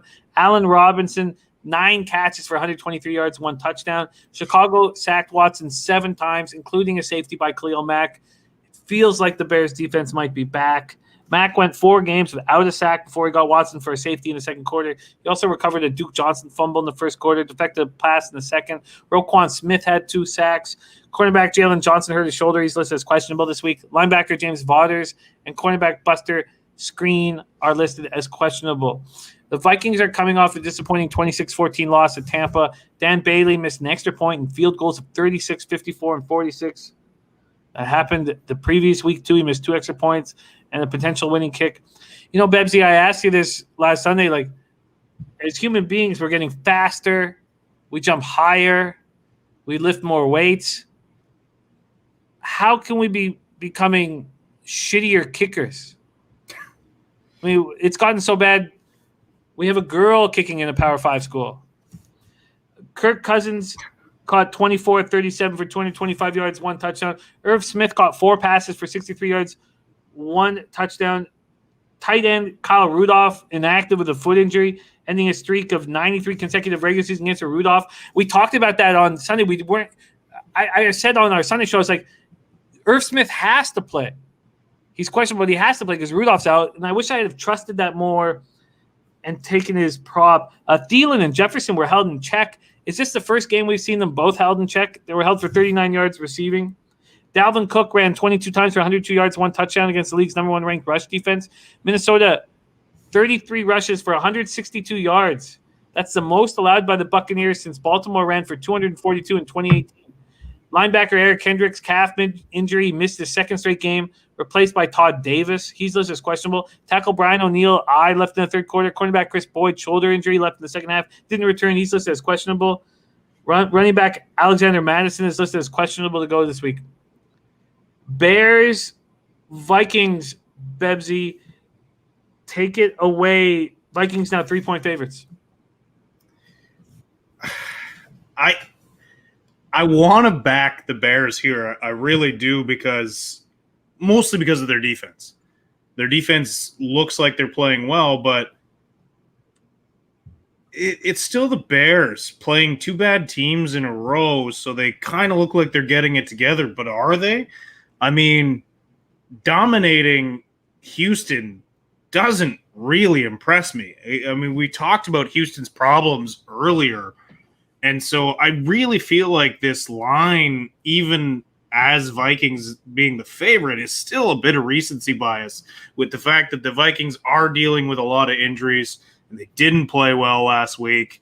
And, they're virtually decimated on defense, but I can't get excited about this Bears team, even with the way the defense is playing, even with the fact that Montgomery is starting to put it together in the run game. Finally, I just don't know how you have any excitement around a Trubisky-led offense. You're now playing a divisional team, a better team than you've played. You still have the benefit of the fact that the Vikings are injured, but man, this is I want to back the Bears. I can't. And because I want to back the Bears, it makes it hard for me to back the Vikings. But I'm leaning Vikings, to be honest with you. I think they're just, Cousins versus Trubisky. I'm taking Cousins. So might be a props look. I hate this game, to be honest with you. Yeah.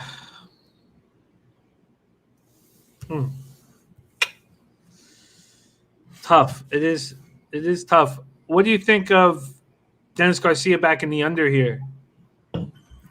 I think it's high enough to go underneath. It opened up at 46. It's up to 47.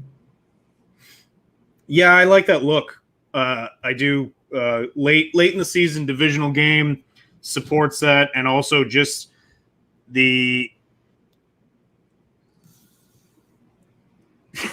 yeah. Robert Allen and I said I hate this game at the exact same time.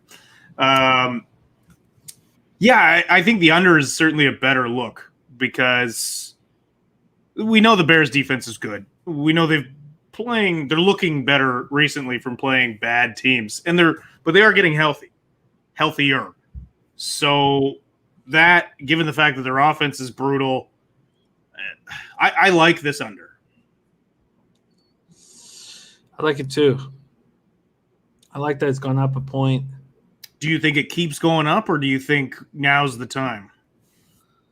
Let's see if we can get – it's hard to get any idea of the money this early, but I just got everything on the over. Kirk Grace's whole world will be on the under. Looks too easy. It's gone up a point. I just think that the Bears understand exactly what to do with the Vikings and force Cousins to beat you because Cousins can get into trouble. That's when you get the picks and then turnovers. And I just think 47 is enough. It's high enough. Yeah. I think if you gave me a free play on the spread, I think I'd still take Minnesota. But the under, I think, is the right look. Robin Allen says, but the Bears' offense has been scoring a lot. Minnesota's can score with them. I mean, I think the Vikings really slowing down the Buccaneers' offense in a beautiful day is a sign that they can shut down a weak offense pretty easy. Robert Cherry says Bears are pass. I wish I got in I wish I could get the hook. I can't get the hook right now. I can get +3 at +105. But I do think I'm going to move on the under 47. Yeah, Robert Cherry, I'm certainly not bullish on Minnesota. I said free play, which means I'm not going to take them, but I'm just betting on the fact that Cousins in a pinch is better than Trubisky. And I think, yeah, the Bears have a great defense, but if Cousins can exploit them in any way, I don't think they're going to be abysmal 2 weeks in a row.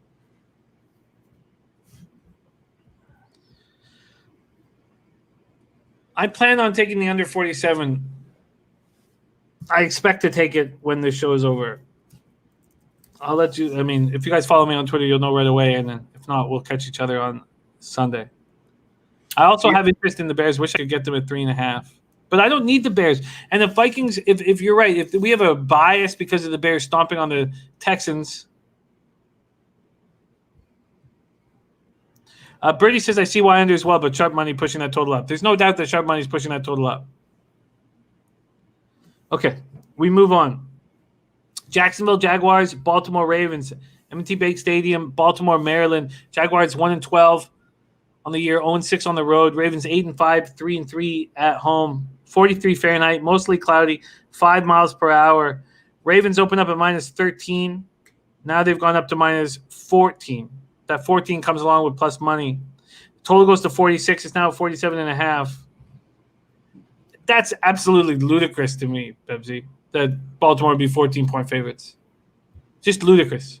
I agree. We should bet the Jaguars as soon as possible. I agree. I want the Jags and the points here.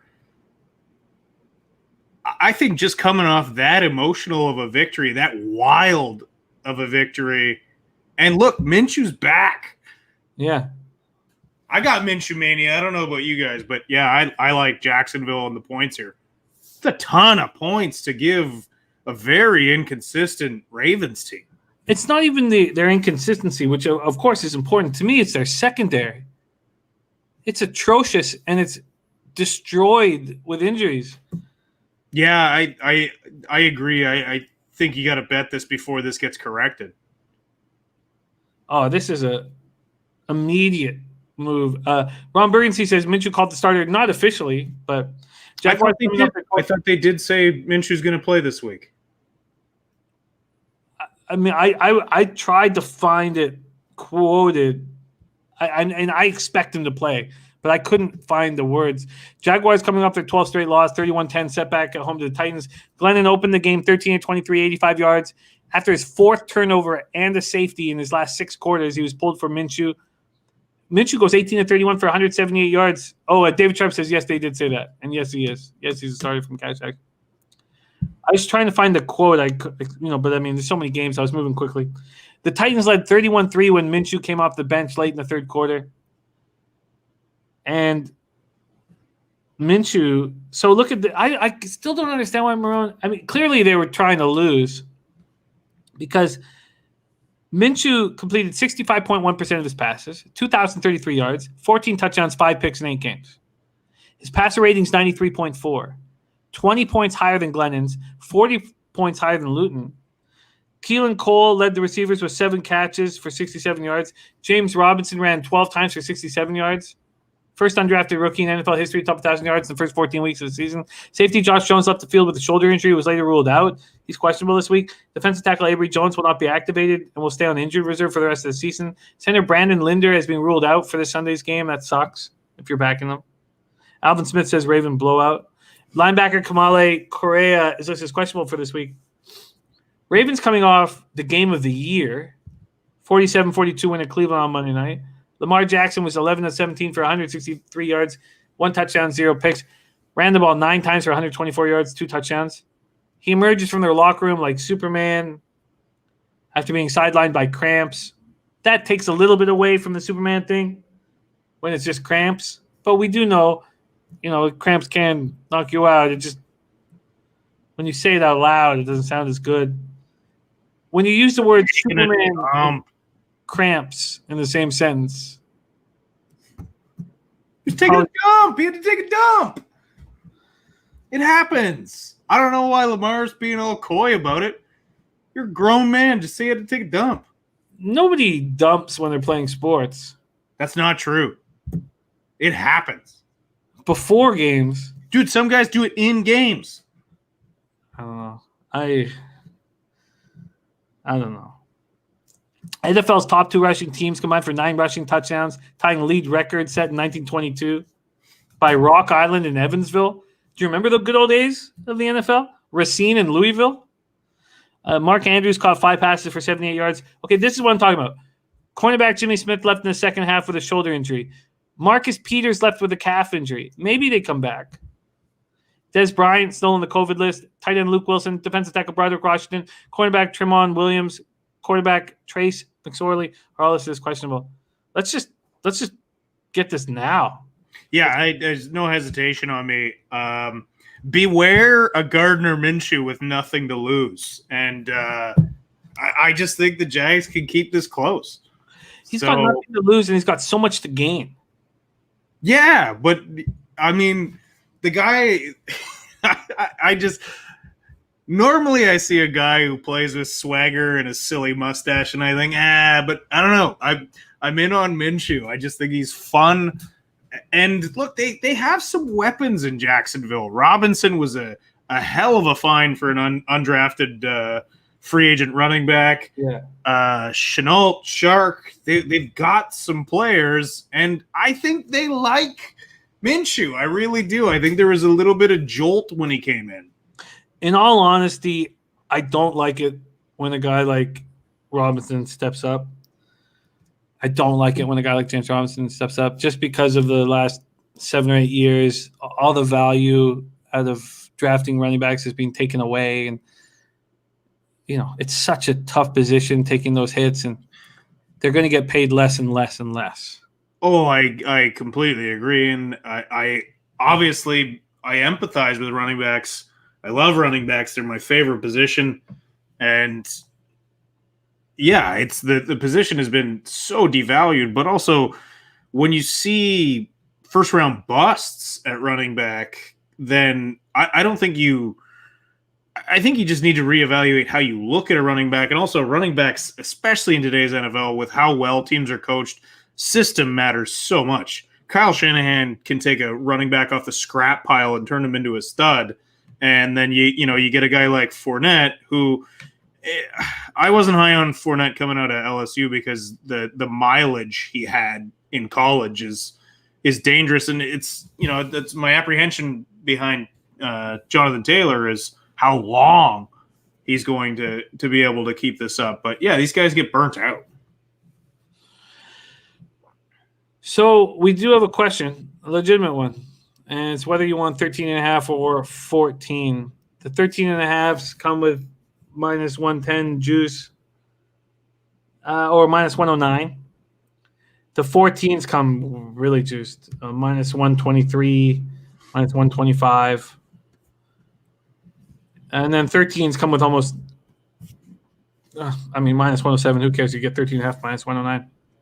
So do you want plus 13.5 and minus 109 or plus 14 and minus 123? I want that 14. Really? I do. I think it's too much juice for that. 14 and minus 123. That is available at Bet America. And I will be moving on the plus 13.5. Before we move on, what do you think about that total? David Sharp says if Jags are in the game, it's an easy over. What do you think of the total? It's hard not to agree with David here. I think just with the way that the Ravens' defense has looked, I feel like that's the play is the over. I don't want to invest too much money in this game, and the fact that I'm already putting money on the Jags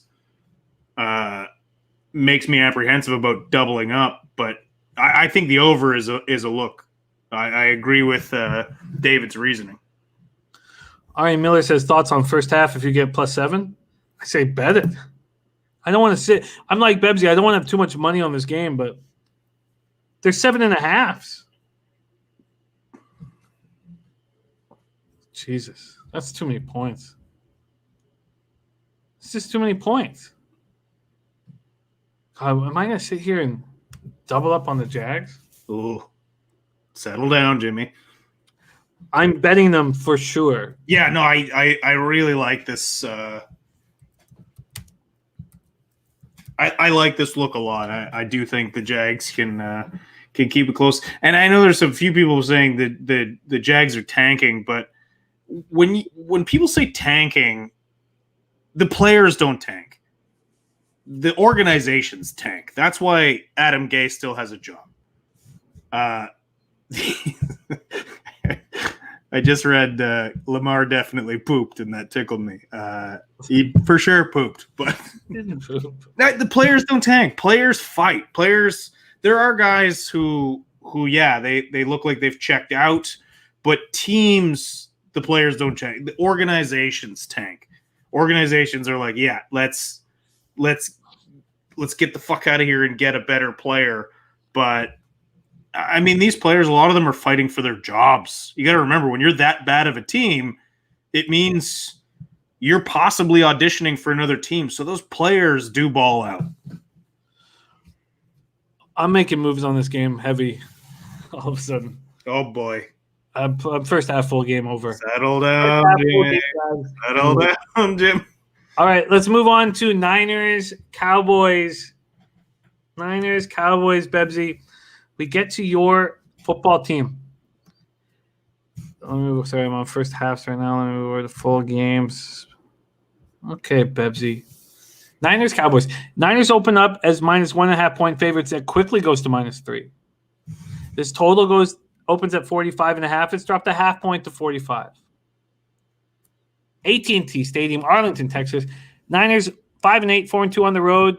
At Cowboys 4-9, 2-4 at home. Niners coming off an ugly 23-15 loss to Washington and Arizona. They've lost 5 of their past 6 games. 3 turnovers. 2 are returned for scores. Nick Mullins 25-45, 260 yards, 1 touchdown, 1 interception. Brandon Ayuk caught 10 passes for 119 yards. He was the main target or only target after Deebo Samuel got hurt on the opening play for the Niners. Mostert went for 65 yards.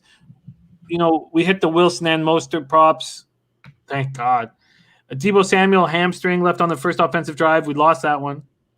Mostert was evaluated for a head injury in the second quarter and cleared to return. Thank God. Fred Warner was evaluated for a head injury and cleared in the third quarter. Then he was later evaluated for a neck and shoulder injury and didn't return. Can you give us a update on the 49ers injuries? And do you agree with the move to them being -3? Well, Deebo is basically done for the season. Hamstring again, and I don't think they're going to rush him back. Obviously, there's not really any point. Same thing with Fred Warner. They said he had a stinger, which, that means he should be back, but they might rest him an extra week just because, why risk injuring Fred Warner? They're going to back up the Brinks truck for him in this offseason. So I don't think they risk bringing him back. They're saying Kittle has a chance to come back to practice this week. He's not going to play. This to me is going to be a props look again. Agree with Ari Miller. If you wanted San Fran, you should have got them early. Now that it's been bet up quite a bit. Look, Dallas and San Francisco have a history. As much as San Francisco has a new rivalry with Seattle, an old rivalry with the Rams. These two teams still hate each other and get up for this. So I think this ends up being a tight game. For that reason, I don't want to bet that. I'm going to look again at props this week. The Ayuk props should be hitting a lot. One thing that Mullins does, if he winds up being the starter, that's the other thing. Kyle Shanahan hasn't even committed to a starter yet.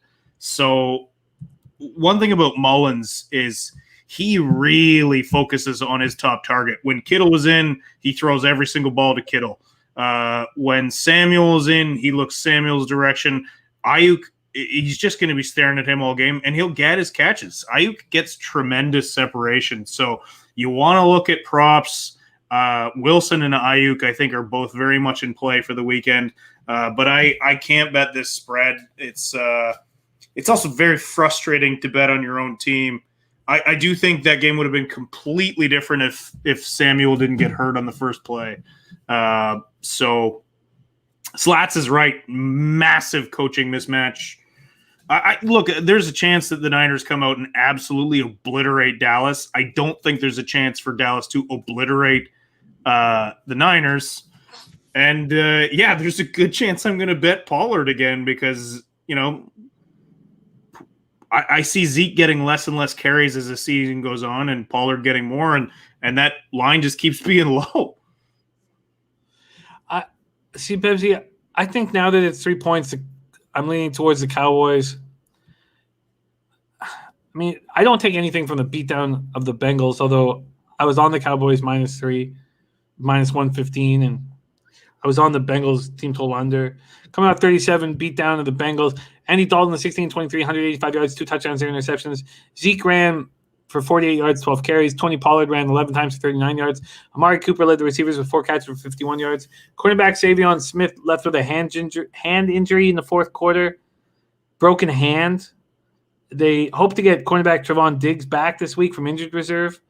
McCarthy says that Chidobe Awuzie will be activated from the reserve COVID list. Safety Donovan Wilson and cornerback Anthony Brown are both listed as questionable. But I see this as the Cowboys getting healthier, and still have a chance at the division, where the Niners are not going to play any players who are questionable. Nope, but you still have Kyle Shanahan versus Mike McCarthy. So I understand why you're looking that way. I think it's a mistake. I'm not going to try and talk you out of it, even though that's kind of what I'm doing right now.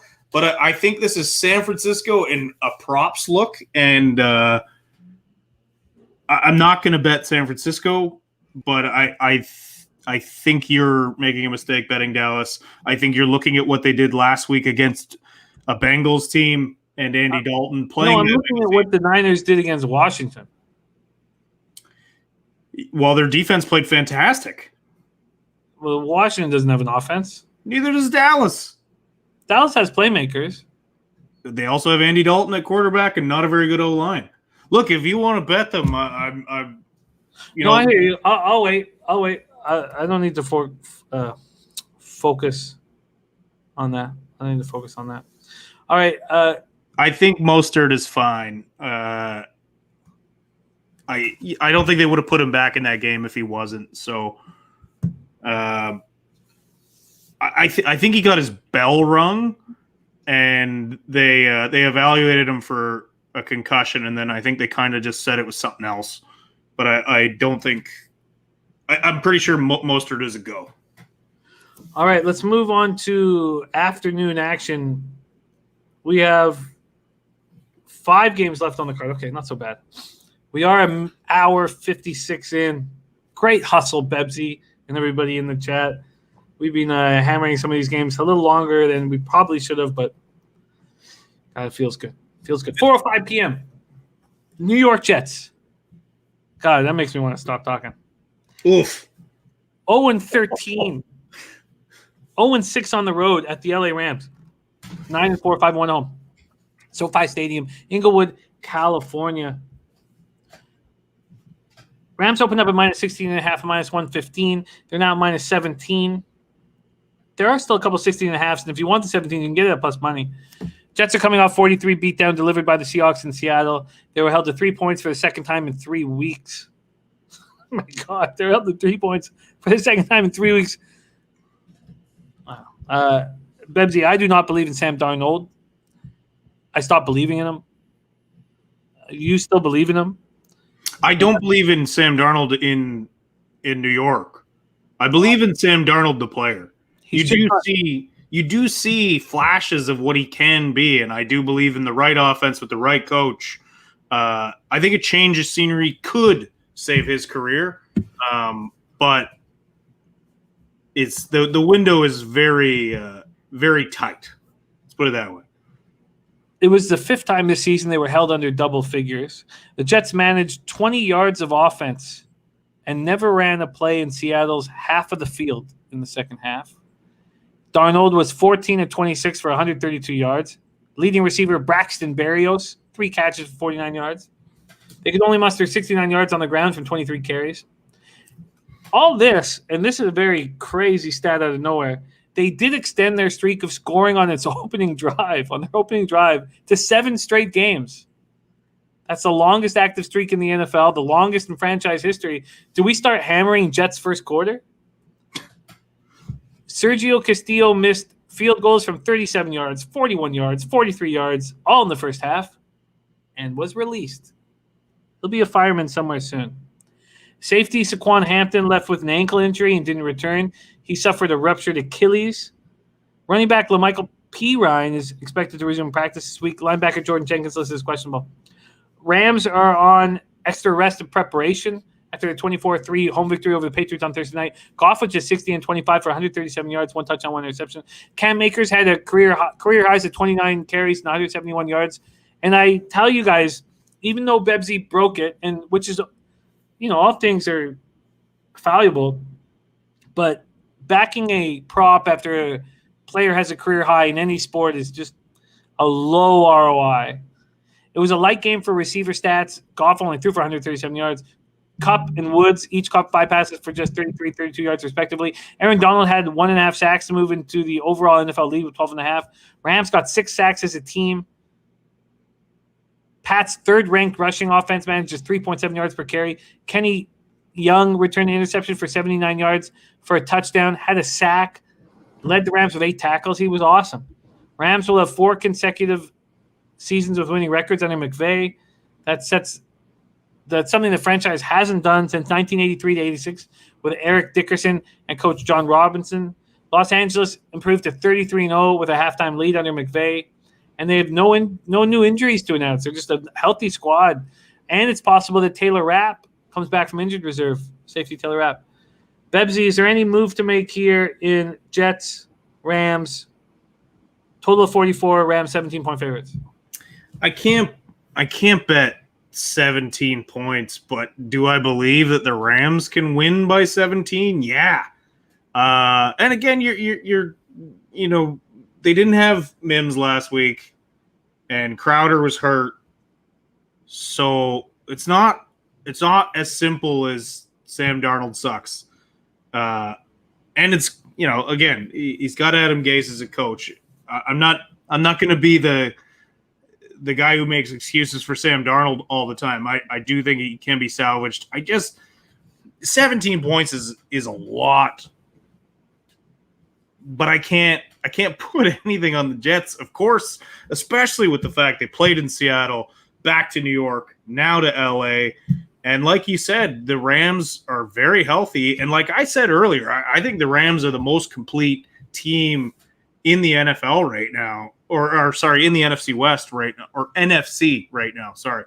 But I just think the spread is too big, even though it is very much possible.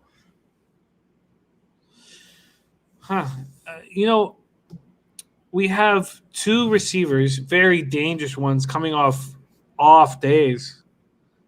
I wonder, Dutch Boy Fresh says Robert Woods will eat. I wonder, is there any prop looks that you're interested in here?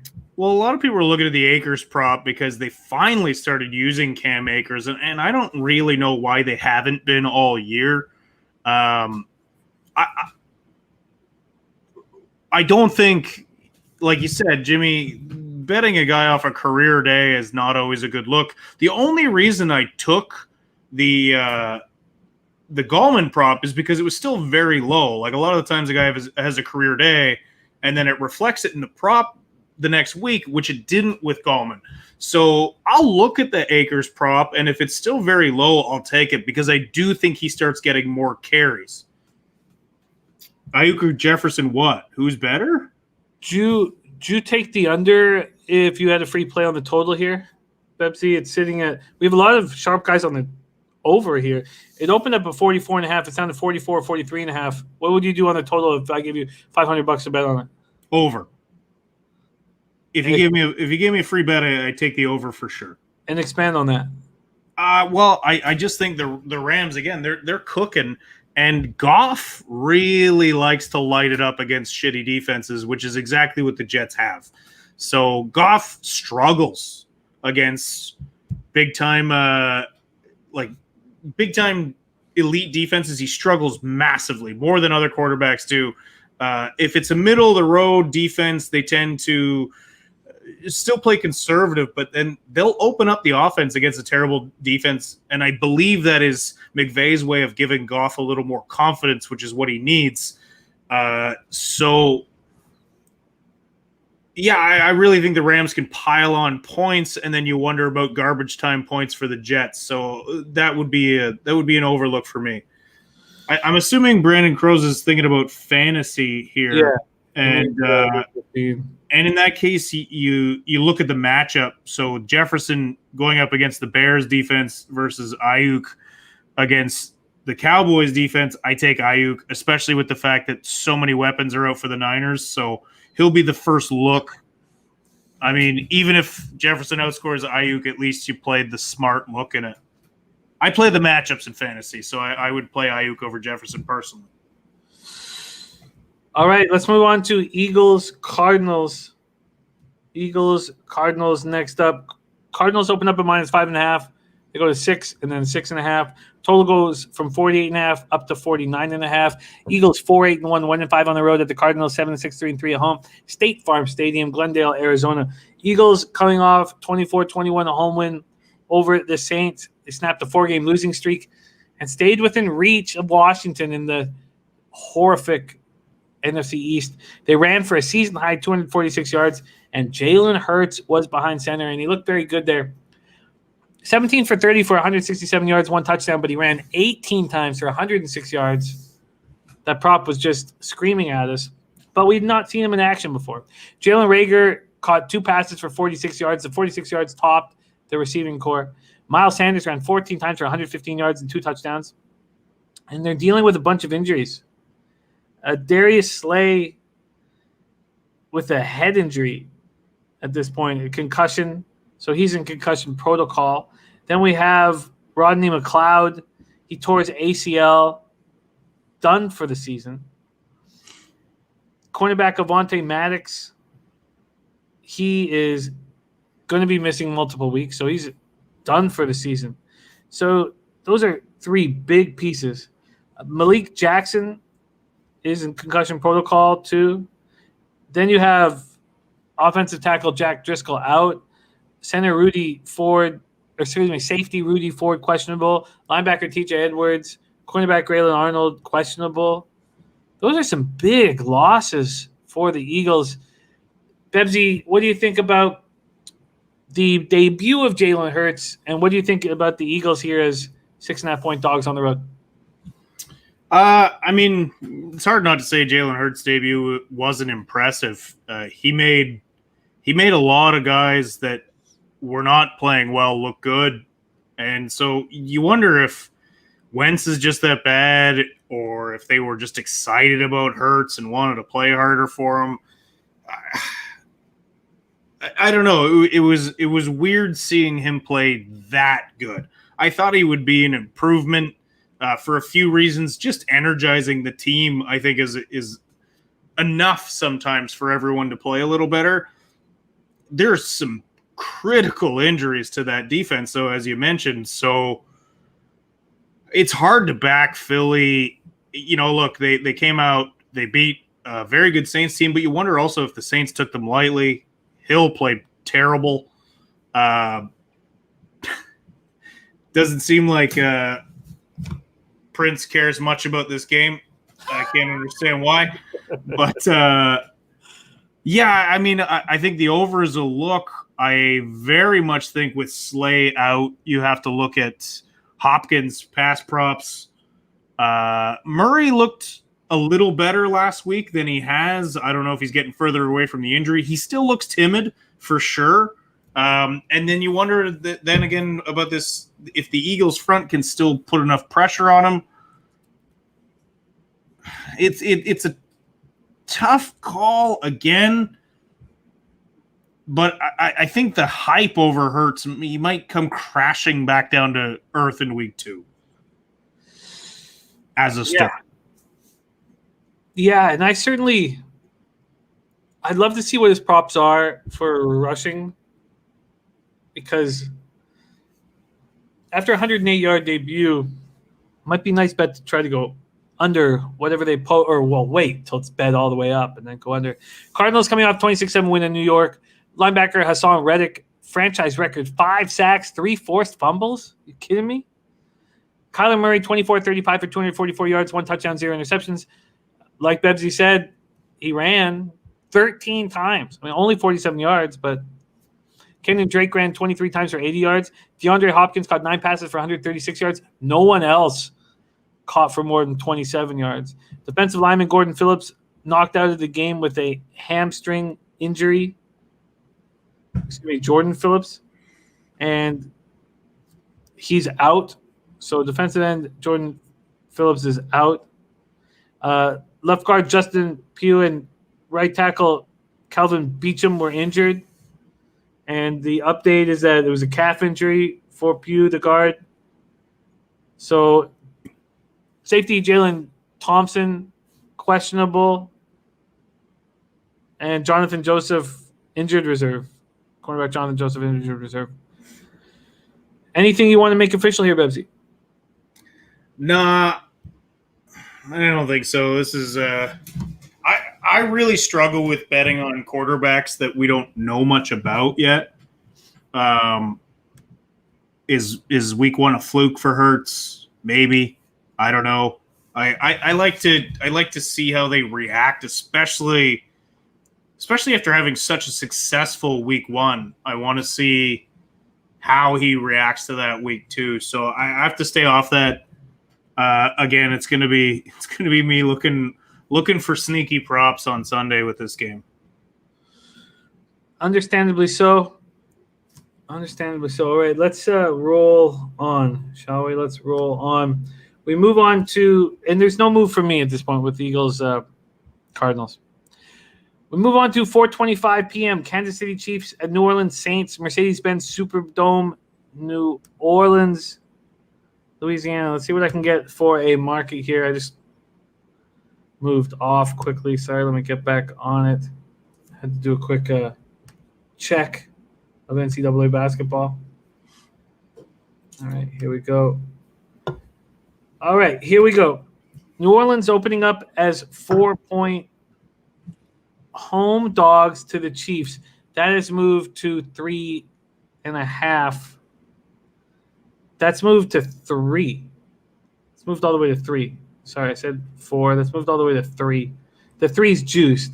This total sitting at 51.5. Chiefs coming off 33-27 win at Miami. Chiefs set a team record with their 10th straight road win in a row. Patrick Mahomes, 24-34, 393 yards, 2 touchdowns, 3 interceptions. First multi-interception game in more than 2 years. Travis Kelce caught 8 passes for 136 yards, 1 touchdown. They had difficulty moving the ball on the ground with their running backs. They dialed up wide receiver runs that worked, but Edwards-Helaire, 16 runs for 32 yards. Tackle Mike Remmers left the game in the second half. He's listed as questionable. Linebacker Damian Williams is listed as questionable. But other than that, the Chiefs are a very healthy squad going into this game. Saints coming off the surprise 24-21 loss to Philadelphia. Saints were 8-0 past 2 seasons without Drew Brees. That was their first loss. That loss dropped them to number 2 seed in the NFC behind Green Bay. They've already secured the playoff berth. They've already lost to Green Bay this year, so they lose the tiebreaker. Taysom Hill, 28-38, 291 yards, 2 touchdowns, 1 interception. Kamara ran 11 times for 50 yards, but he also caught some passes from Taysom Hill. We are waiting for that to develop. It took 4 weeks. Michael Thomas caught 8 passes for 84 yards. Nick Easton in concussion protocol. Bebsy, Chiefs, New Orleans, take it away. I mean, I want to say that the Saints will bounce back this week. But it's hard for me to think that Mahomes will struggle 2 weeks in a row. Mahomes threw more picks last week than he had in the entire season. So I feel like, listen, if Mahomes is the guy that we all think he is, then is he not just going to come out this week firing and torch? Is he not going to go off after having a horrible performance this past week? 3 picks? Look, I know Miami's defense is very good, and that pick from Xavier Howard was the thing of beauty. But are we not going to see Mahomes just light this defense up as good as the Saints' defense has been? I just feel like this should be a hard Chiefs look here. I'm starting to feel that way as well. Christian Castro says, whenever you can get KC at -3, you take it. I feel like it's a double up spot right now with KC, and I hate to bet against the Saints and Sean Payton coming off a loss to the Eagles because I feel like they're going to be charged up too. But Mahomes is, look, we all know he's great, and to have when great players have games like that, you expect them to bounce back. And I don't know. I just feel like this is easy 300 yards, 3 touchdowns, no picks for Mahomes this week. I don't think the wheels start coming off Patrick Mahomes. All the early public money's on KC. Why would it have gone from -4 to -3? They want you to bet KC here. It looks that way. They're setting this up for us to hammer KC. Birdie and Dennis Garcia talking about how neither team wants to show anything to anybody. Yeah, but you also they're both still in contention for their top seed. I mean, the Chiefs currently have the top seed. Yeah, no doubt about it. David Sharp said, I think the books knew at 4 that they would get money both ways if they set it at 4. I mean, this looks like don't you want to be sitting there on Sunday afternoon with the Chiefs at -3 in your pocket? I mean, is there a chance?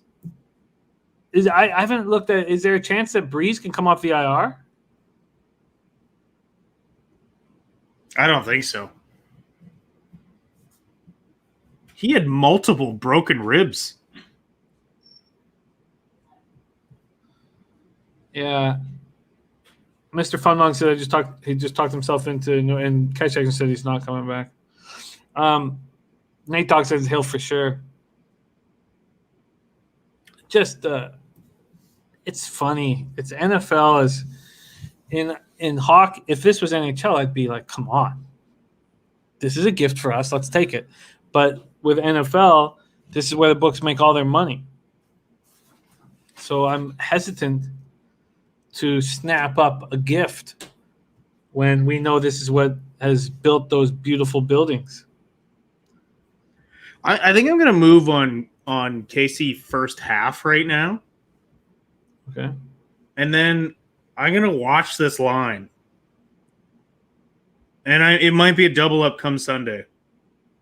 But it's hard for me to believe that KC can't beat the Saints with Taysom Hill. Yeah, it's. I agree. I absolutely agree. -2.5 is all you're going to get, even though you get -3 for the game. Yeah, I looked at it and I didn't love it, but I'm still going to take it.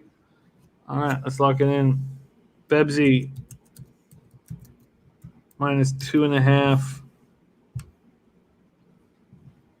at -110. You know what sorry, that's at FanDuel. Is that FanDuel? You know what I'm going to do is my bet here is based entirely on Mahomes' abysmal game this last week. He still threw for 393 yards. But 3 picks. Yeah. He's thrown 2 all season up to this point. Capo saying Saints win by 3. You know, look, if this line doesn't budge at all by Sunday, I might take KC first half and Saints full game. I agree with that. You know, I think I'm going to buy in on the Saints right now at -3. Is there no juice? Let me just. There's probably juice. Let me just see my book if there's juice. There's no juice. I'm going to buy in at -3, which will allow me to buy off at a. There's going to be public money coming in on the Chiefs. We know that for sure. Yep. So I'm going to go in. I'm going to come in on the Chiefs -3, and then have the option to comfortably bet off of it. DX Father says KC defense is atrocious. That's a real issue. So that's how I'm gonna go in on the Chiefs right now, and I may not put the 200 on it. I may put just like 100 or 150, and then have options. Pie Guy says KC hasn't covered in 6 weeks. This is a buy low spot. I think so too, and I also think people are counting on the Saints to bounce back from their loss last week, which I do believe they can. But, several people are saying this in the chat, and I agree. I don't think Taysom Hill can keep up with Pat Mahomes in a sprint if this is what it turns out to be. And I agree with teams not showing their hand at this stage in the season, but both of these teams can still win or lose the home seed. So, all right, we are in business. Yeah, Dave Sharp's right. It's probably going to be a fucking push. That's why I got 2.5. That can't be a push. We move to 8:20 p.m. Eastern. This is the night game, Sunday night. Browns, New York Giants, MetLife Stadium, East Rutherford, New Jersey. 37 Fahrenheit, mostly cloudy, 4 miles per hour on Sunday night. Browns 9-4, 4-2 on the road. Giants 5-8, 2-4 at home. See what we are dealing with here. Browns open up at -3.5. Now they're -4. This total opens up at 45. Now it's 45.5. Browns are coming off the game of the year, 47-42 loss at home to the Ravens. Mayfield, 28-47, 343 yards, 2 touchdowns, 1 interception. Chubb ran 17 times for 82 yards. Kareem Hunt caught 6 passes, for 77 yards. The problem was Cleveland's inability to keep an eye on Lamar Jackson. And when Lamar Jackson looked like he was going to run, the DBs felt the need to panic and try to help out the defense and stop Lamar, and then they left passing open. But we're talking about this team that doesn't have Greedy Williams all year long. He's been dealing with an auxiliary nerve damage in his shoulder since getting hurt in training camp, hasn't played all year. They don't have Denzel Ward. And Sendejo is now in concussion protocol. He looked awful in the game.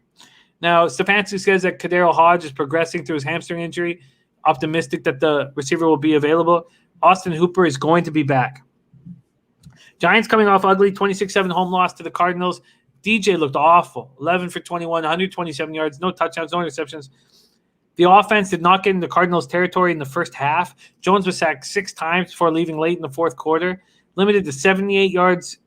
The Giants were limited to 78 yards rushing, snapping a run of 7 straight games in which they've gained at least 100. They had a season-high 192 over Seattle. Gallman 12 times for 57 yards, so Bebsy got his prop over 55.5. Giants didn't have a receiver who caught more than the 39 yards Golden Tate picked up in 1 catch. Very interesting spot that I got burnt on. And a very tricky spot indeed here, because everybody just saw the Browns offense go off. This total sitting at 45.5. Browns sitting as 4-point road dogs. Take it away, Bebsy. Well, to be honest with you, I think it's a tough game. It's a tough spot for Cleveland. They're coming off an emotional and difficult loss in primetime.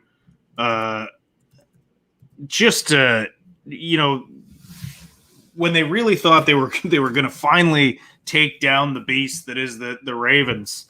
They come out with the loss. They have that. I feel bad bringing it up, but the safety debacle at the end of the game obviously didn't mean anything for Cleveland. It meant everything for bettors. But I think it's a difficult spot for the Browns because of what this Monday night game was to them.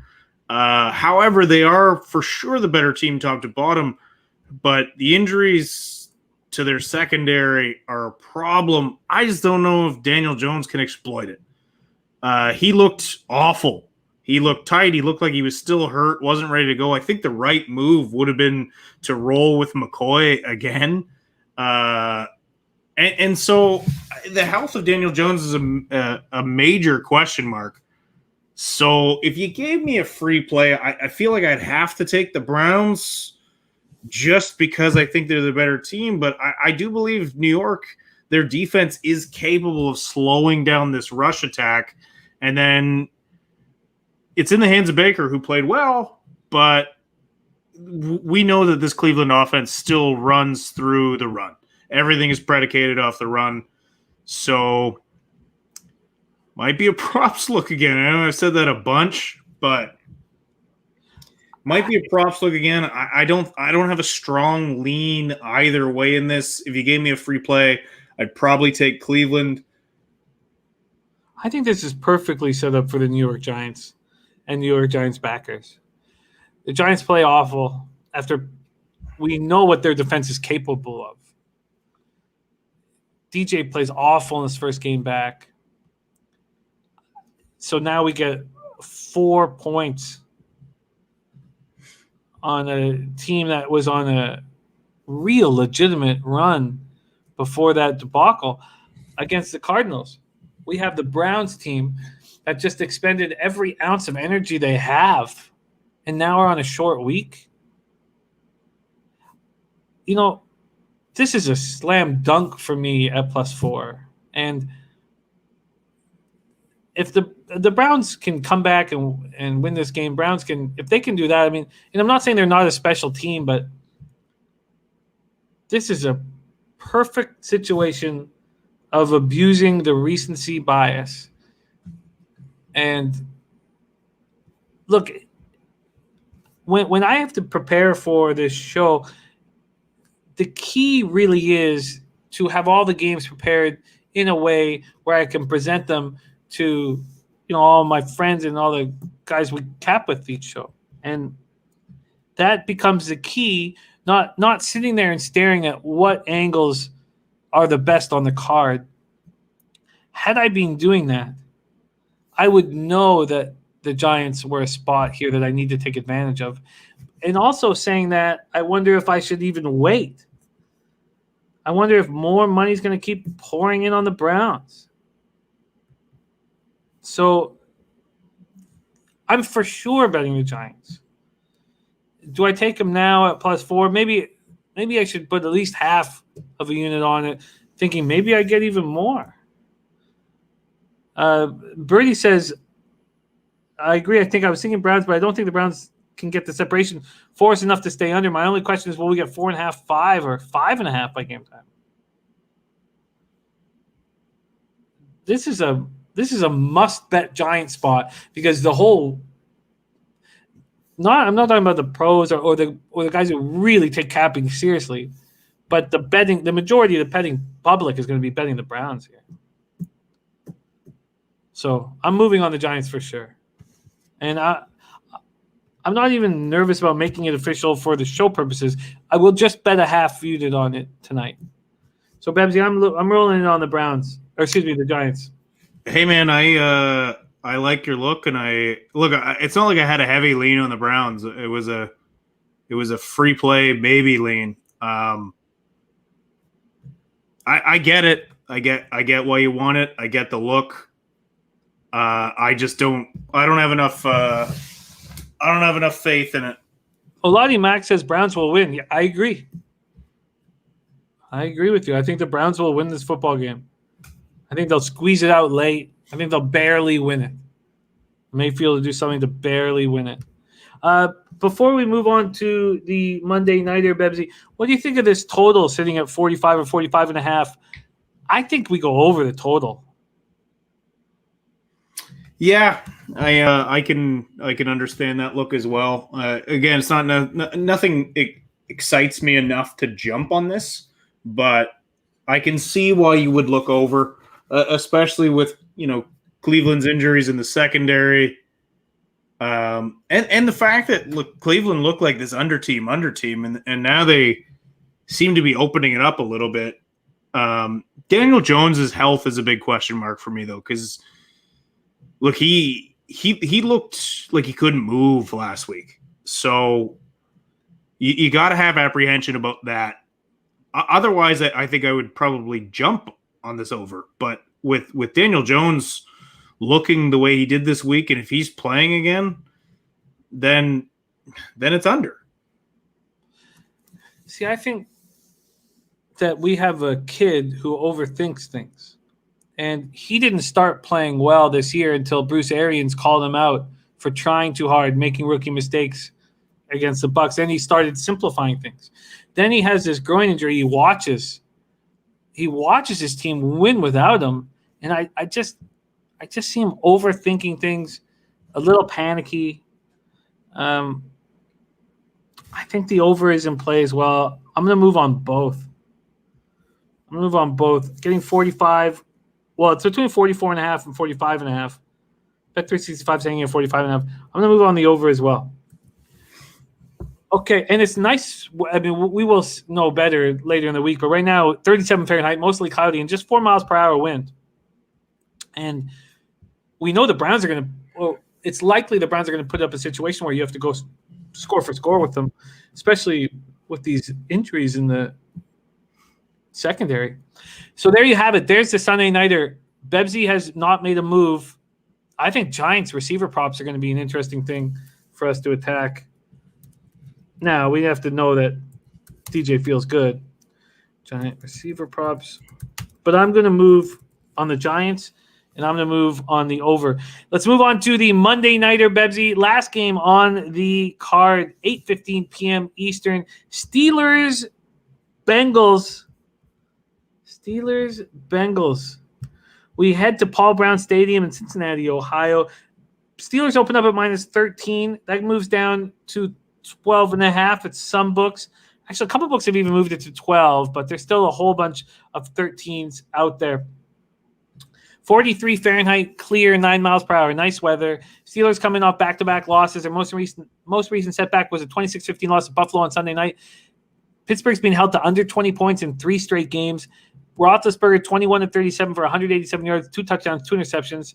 The return of James Conner and Marquise Pouncey did nothing to get that running game rolling. Conner ran for 18 yards on 10 carries. Steelers managed 47 yards rushing total. That's the 5th time in the last 7 games they finished with under 50 yards on the ground. And now James Conner is questionable with the quad injury. Pittsburgh converted 1 of 10 third downs, held the ball for just 24 minutes and 15 seconds. Juju Smith-Schuster caught 6 passes for 55 yards. Steelers played without starting cornerback Joe Hayden due to a concussion. Starting inside linebackers Robert Spillane with a knee injury. Vince Williams on the COVID list. Hayden could come back this week, but Spillane's on injured reserve. Safety Terrell Edmonds is questionable with a shoulder injury. Starting left guard Matt Filer did not return after hurting his shoulder in the first quarter. His replacement Kevin Dotson was ruled out after hurting his shoulder. Filer's been put on injured reserve. Dotson is questionable. Then we have the Bengals coming off an ugly 37 loss at home to the Cowboys, which is just very easy for us to make money off of. They fumbled the ball away on their first 3 drives. 1 was returned for a touchdown. Brandon Allen, 27-36, 217 yards, 1 touchdown. He hurt his right leg late in the game, didn't return. Finley came in and looked awful on 2 drives, 1 for 2 for 5 yards, but just showed no poise or comfort. A.J. Green sighting 6 passes for 62 yards. Travion Williams, 12 runs for 49 yards. And then these Bengals have injury issues, and I'll get to them right now. I got to pull them up on a different page. Bebsy, should the Steelers be this big of a favorite? It's a divisional game, so you know they're going to be attentive. And are they angry enough to win by margin? Look, I don't like the number 13, but I do like the number 6.5, which is the first half spread. And I am going to take the Steelers in the first half because you lose 2 games. You were undefeated. You lose back-to-back games. You lose the number 1 seed. You're probably not going to get it back. But you still have to come out angry, and you still have to know that this is a get-right spot for your team. So I think the Pittsburgh Steelers will come out firing in this game and potentially let their foot off the gas. But as bad as Ben looked last week and as abysmal as the running game looked, you still also have to take into account their competition. They're playing an excellent Bills team and an excellent Bills defense. They don't have the same resistance in this. Again, I understand everyone's apprehension with the full game and the 13, but I do very much think the first half is in play, especially with the way the Steelers have to come out. I mean, they're looking at, obviously the season's not falling apart with 2 losses in a row, but when you go the first 11 weeks without losing and then you lose 2 weeks in a row, it hurts your pride a little bit. So I really think first half Steelers is a great look here. And full game, I'm staying the fuck away from. You're getting a lot of love from everybody in the chat for this spot. It does make a ton of sense after losing 2 straight. We're still getting 6.5, so you know that won't be available very soon. Let me just see if it's even available. Yeah, it's still available right now. This might not be available in 2 hours. Steelers minus 6.5 first half, minus 115 at Bet365 and PointsBet. Let's just see what Circa is hanging. Maybe Circa could give us something nice here. I mean, just juice-wise. Because they got the full game at 12.5. No, minus 115. Minus 115. This makes a ton of sense. Steelers first half, minus 6.5 at minus 115. Bet 365. Makes a ton of sense. I'm going to tail it. And then it just could be a lazy, slow-moving second half. But this total is so low at 40.5, Bebsy. It is very low, but, I mean, the Bengals, without Joe Burrow, have just been abysmal offensively. So if you are going to bet the over, then you almost have to hope for defensive touchdowns, which is possible. Yeah. This first half is just screaming us in the face. First half, minus 6.5, minus 115. I think it's a great call. It's a perfect situation for us because the Steelers have lost 2 straight. They have to move the ball comfortably and take control early just to, as Aaron Rodgers would say, to relax. I like it. I'm with you. Okay, Bebsy, that is the entire card. We are 2 hours, 36 minutes deep. Thank you guys so much for rolling with us. DX Fathers just can't bet the over unless the Steelers team total over. I agree. Dan Kelly says, same situation as Browns, Ravens last week. Home team on revenge in division, Monday Night Football. Yeah, no, agreed. Birdie says, C-Mac, I'm old as hell. These 3-hour sessions are murder. Capo says you should start a best bet account here where you track sharp bettors like me. Yeah, no, I'm down with that. We've got lots of ideas, Capo 17 Don, because one thing that's happening is we're getting to know each other so well, all the Cappers in the chat. So we've got lots of ideas moving forward, and that's a great idea, Capo. Okay, let's review action, Bebsy, and then let's go to best bet times. Prince of the City, thank you so much for rolling with us, my man. I know you're a few gummies deep. Enjoy yourself. We have Chargers Raiders. I'm on the under 53. We want to move on Waller props. That's the Thursday nighter. Bebsy's got no move. Sunday night, Bebsy's moved on the Bills first half minus 3.5. I want the Bills team total over, and I have some interest in the full game over, and I want the Allen pass props for the Bills. So no move yet for me there. Saturday night, I did move on Carolina plus 8.5. We'll see. Then we get to Sunday action. Bebsy's moved on the Colts minus 7 at minus 110. I've done nothing at this point. Why? Why have I done nothing at this point? This Texans team is just beaten up and destroyed, and the leading indicator markets are telling us this is going to go over 7 points. I think it's a mistake for me not to move with you here.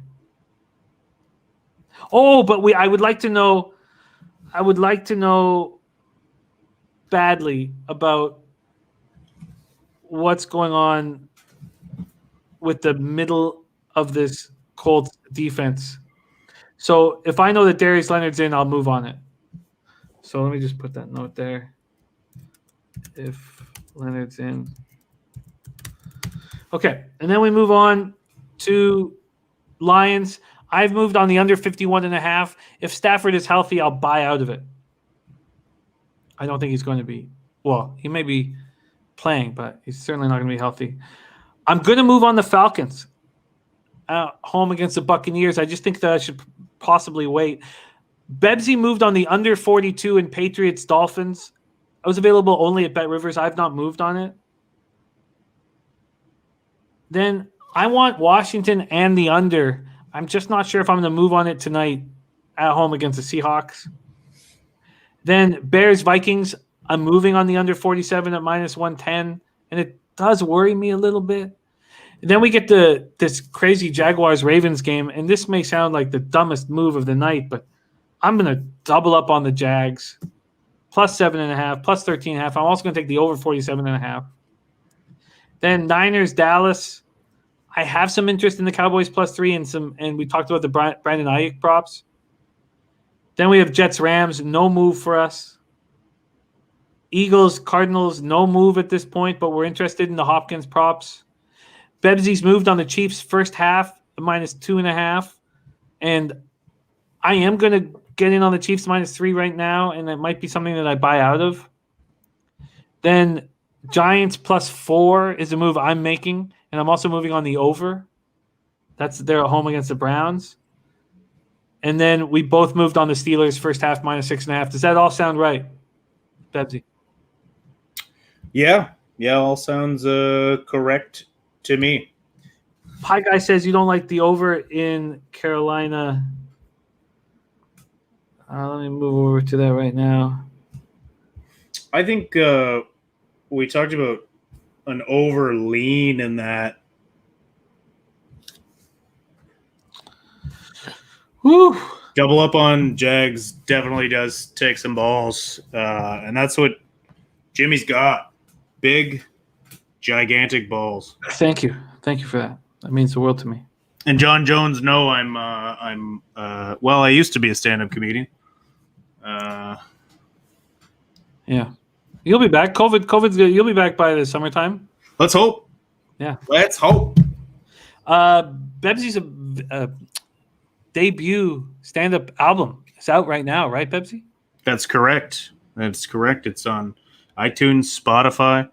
I even got it printed on vinyl, which is cool as fuck. But yeah, can't really see me live at too many places now. Some online shit.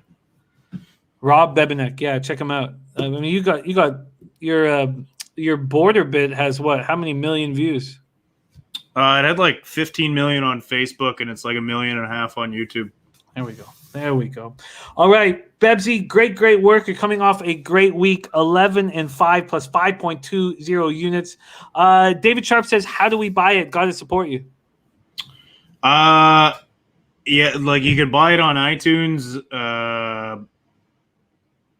We could buy my vinyl, but I don't have shipping yet for it. So I don't know. Shoot me a message, and you can figure out the best way to get that. But yeah, if you just want to buy it digitally, you can get it on iTunes. Yeah, and it's a great album. Let me vouch for it, and let me vouch for Bebsy. Easily one of the best comics this country's ever created. So, Bebsy, you'll be back. Everything will be back, but this summer, just trying to stay kind of sharp so that when we get back out in full force, I can hit the ground running. I feel you, Bebsy. Coming off a very strong week. Let's get more winners. We've got no show without you guys. Thank you so much for all your support. Mr. Fun Monk Birdie, David Sharp, Dennis Garcia, Pie Guy, C-Mac, John Jones. What a great group. DX Filer, Capo17, Don, Dan Kelly, Slats45. Thank you all for your support. Robert Cherry, Prince of the City, Kirk Gray. I need a week here in NFL, Bebsy. I need a week. Great job. Any last words for all these great cappers in the chat, Bebsy? Guys, thanks for sticking around for this marathon. I think this might be our longest one yet, or at least close to it. But you guys are all absolute gems for sticking with us. This show would be garbage without you. So much love to everyone in the chat, and hopefully we'll see you again Sunday. Let's fuck.